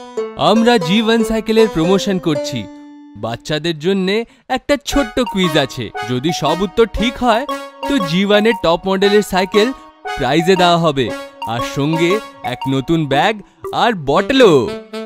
দুজন বাচ্চা কুইজে অংশগ্রহণ নেয়। কুইজে যে প্রশ্ন ছিল সেইটা সব বইয়ের থেকেই ছিল, কিন্তু এক্সাম পেপার থেকে একদম আলাদা। রিঙ্কি বই খুব ভালো করে পড়েছিল, তাই সে কিছুক্ষণের মধ্যেই কুইজের সব উত্তর দিয়ে দেয়। এই নিন আঙ্কেল, আমি সব প্রশ্ন করে দিয়েছি। কি ব্যাপার, সময়ের আগেই করে দিলে? Very good. টিঙ্কু অনেক চেষ্টা করলো, কিন্তু সে উত্তর জানতোই না। শেষে নিজের পেপার দিয়ে দেয়। দুজনের পেপার দেখার পরে অর্গানাইজাররা উইনার অ্যানাউন্স করলো। আর এই কুইজে 100% উত্তর সঠিক দিয়ে বিজয়ী হলো রিঙ্কি। রিঙ্কি প্রাইজে সাইকেল পেয়ে যায়, আর সঙ্গে অন্য গিফটও। আর অন্যদিকে টিঙ্কু পেল একটা শিক্ষা। টিঙ্কু এখন বুঝে গেছিল যে আমাদের শুধু নম্বরের জন্য পড়া উচিত না, বরং নলেজের জন্যও পড়া উচিত। স্কুলের পিটি পিরিয়ড। বাচ্চাদের জন্য সকাল খুবই উপযোগী। আর স্কুলে যখন ম্যাম প্রার্থনা করায় তখন বাচ্চারা আরো সুস্থ আর চনমনে হয়ে ওঠে। স্কুলে সব বাচ্চারা একসাথে প্রার্থনা করছিল। शक्ति हमें देना दाता, मन का विश्वास कमजोर होना, हम चले थे एक रास्ते पे हमसे भूल कर भी कोई भूल होना। প্রার্থনার পরে সবার মুখে হাসি ছিল। এক এক করে সব বাচ্চারা আজকের সুবিচার দিতে লাগে। আজকে শনিবার, আজকের কথা হলো স্বাস্থ্যই সম্পত্তি। গাট্টুর পরে চিঙ্কি যায় সুবিচার শোনাতে। আজকের সুবিচার হলো স্বাস্থ্য আমাদের জন্মগত অধিকার। আজকের সুবিচার এখানেই সমাপ্ত। বাচ্চারা, গাট্টু আর চিঙ্কি আমাদেরকে যে সুবিচারটা বলেছে তাই নিয়ে আমি কিছু অ্যানাউন্সমেন্ট করতে চলেছি। যেমন তোমরা সবাই জানো, আমাদের পিটি টিচারের ট্রান্সফার হয়ে যাওয়ার কারণে 1 মাস ধরে আমাদের পিটি পিরিয়ড হচ্ছে না। আর এখন আমার বলতে খুব খুশি হচ্ছে যে আমাদের স্কুলে নতুন পিটি টিচার এসেছে। স্কুলের নতুন পিটি টিচার সবার সামনে এসে দাঁড়ায়। পিটি টিচারকে সামনে দেখে সব বাচ্চার মুখ নেমে যায়, কারণ স্কুলে কোনো বাচ্চারই পিটি পছন্দ হতো না। বাচ্চারা, যেমন গাট্টু আর চিঙ্কি নিজের সুবিচারে বলেছে যে স্বাস্থ্যটাই হলো সম্পত্তি আর সুস্থ থাকাই হলো আমাদের অধিকার, তাই স্কুলে শনিবার করে পড়াশোনার পরে পিটি পিরিয়ড হবে। আর আজকে পিটি পিরিয়ড হবে। নতুন পিটি টিচার বাচ্চাদের উদাস মুখ দেখতে পায়। আর এখন আমি চাই যে তোমাদের পিটি পিরিয়ড তোমাদের সঙ্গে কথা বলুক। গুড মর্নিং বাচ্চারা। স্বাস্থ্যটাই আমাদের জীবনে সব, তাছাড়া সব বেকার। স্বাস্থ্যটাই সব জিনিস, এইটা আমরা ছোটবেলার থেকে শুনে আসছি। তাই জন্যে আমাদের বেশি করে স্বাস্থ্যের উপরে ধ্যান দেওয়া উচিত। আর আজকে আমি আপনাদেরকে পিটি করাবো। আমার মনে হয় সবার ভালো লাগবে। সব বাচ্চারা কিছুক্ষণের মধ্যেই পিটি ড্রেস পরে মাঠে চলে আসে। আরে বাপরে, আজকে পিটি পিরিয়ড। পিটি টিচাররা খুব স্ট্রিক্ট হয়, আর এই স্যারও খুব স্ট্রিক্ট মনে হচ্ছেন। ঠিক বললি গাট্টু, এই স্যার স্ট্রিক্ট মনে হচ্ছে না, আসলে স্ট্রিক্ট। দেখলি না কেমন করে কথা বলছেন। আমার তো পিটি পিরিয়ড ভালোই লাগে না। আমি জানি আজকের পিটি পিরিয়ড আমাদেরকে হাঁপিয়ে দেবে। কত ভালো ছিল যে আমাদের পিটি টিচারই ছিল না। আমি তো ভেবে নিয়েছি আজকে আমি মাথা ব্যথার নাটক করব, যাতে আমার রোদে দাঁড়িয়ে পিটি করতে না হয়। গাট্টু, এরকম করিস না, সবাই থোড়ি মাথা ব্যথার বাহানা করতে পারবে। পিটি টিচার গ্রাউন্ডে আসতেই বাচ্চারা কথা বলা বন্ধ করে। ঠিক আছে বাচ্চারা, আমরা আমাদের পিটি পিরিয়ড শুরু করতে চলেছি। তার আগে ইনস্ট্রাকশন বুঝে নাও। আজকে প্রথম দিন, তাই আমি নিজে করে দেখাবো তোমাদের। পিটি টিচার তার সাথে একটা ট্রেনার এনেছিল যে ড্রাম বাজিয়ে ইনস্ট্রাক্ট করতে পারে। সাবধান। আর সব বাচ্চারা সাবধান হয়ে দাঁড়িয়ে পড়ে। বিশ্রাম। আর সব বাচ্চারা বিশ্রাম হয়ে দাঁড়িয়ে পড়ে। সাবধান। পিটি টিচারের ইনস্ট্রাক্টে ট্রেনার ড্রাম বাজানো শুরু করে। টিচার তারপর ফার্স্ট পার্ট শুরু করে, আর ড্রামের বিটে পিটি টিচার একটা একটা এক্সারসাইজ করতে লাগে।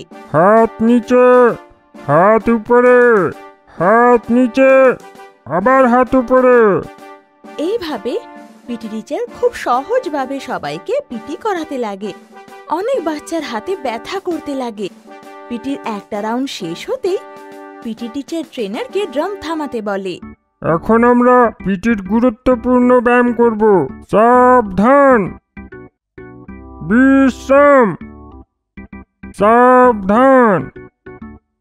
আচ্ছা, এখন সবাই ড্রামের আওয়াজের দিকে ধ্যান দেবে। ড্রাম বাজতে লাগে, আর পিটি টিচার কোনো পাখির মতো হাত ওপর নিচে করতে লাগে।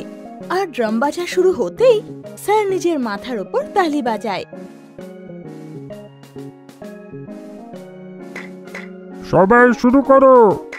আর এভাবে পিটি টিচার সবাইকে খুব সহজে ব্যায়াম করাতে লাগে। অনেক বাচ্চার হাত ব্যথা করতে লাগে। সবাই ড্রামের আওয়াজের দিকে ধ্যান দেবে। পিটি টিচারের ইনস্ট্রাকশনে হঠাৎ ড্রাম জোরে বাজতে লাগে, আর এভাবে বাচ্চারা জোরে জোরে হাত নাড়াতে লাগে। বান্টি তো মাঝখানে থেমে যায়, কিন্তু টিচার দেখতেই আবার শুরু করে দেয়। গাট্টু চিংকি একে অপরকে দেখে জেদের বশে করতে লাগে। এভাবে অনেকক্ষণ অবধি চলে, শেষে বন্ধ হয়। খুব ভালো বাচ্চারা, সব বাচ্চারাই খুব ভালো করে করলে। এখন আমি সবাইকে কালারফুল হার্ডেলের উপরে ব্যায়াম করাবো। হার্ডেলস, ওটা তো বড় বড় রেসে ইউজ হয় স্যার। ঠিক বললে গাট্টু, আমি চাই তোমরা সব বাচ্চারা বড় বড় রেসে পার্টিসিপেট করো আর জিতেও আসো। ইনস্ট্রাক্টর তারপর ঝটপট সেই কালারফুল হার্ডেলস রেখে দেয়। চলো বাচ্চারা, সব বাচ্চারাই কালারফুল হার্ডেলের এখানে এসে দাঁড়িয়ে পড়ো আর সবাই ধ্যান দিয়ে আমাকে দেখবে, বুঝলে? পিটি টিচার তারপর করে দেখায়। পিটি টিচার তারপর নিজের একটা পা তুলে হার্ডেলের ওপর থেকে জাম্প করে, আর এভাবে পিটি টিচার পুরো হার্ডেলস পার করে। সবাই বুঝলে বাচ্চারা? সবাই এমন করে করবে। এতে তো খুব মজা আসবে। কিন্তু গাট্টু, তুমি তো পিটি পিরিয়ডে মাথা ব্যথার বাহানা করতে না? আরে চিঙ্কি প্লিজ, আরে পিটি টিচার শুনে নেবে, আমার পুরো পিটিটা অ্যাটেন্ড করার আছে। সবাই হাসতে লাগে।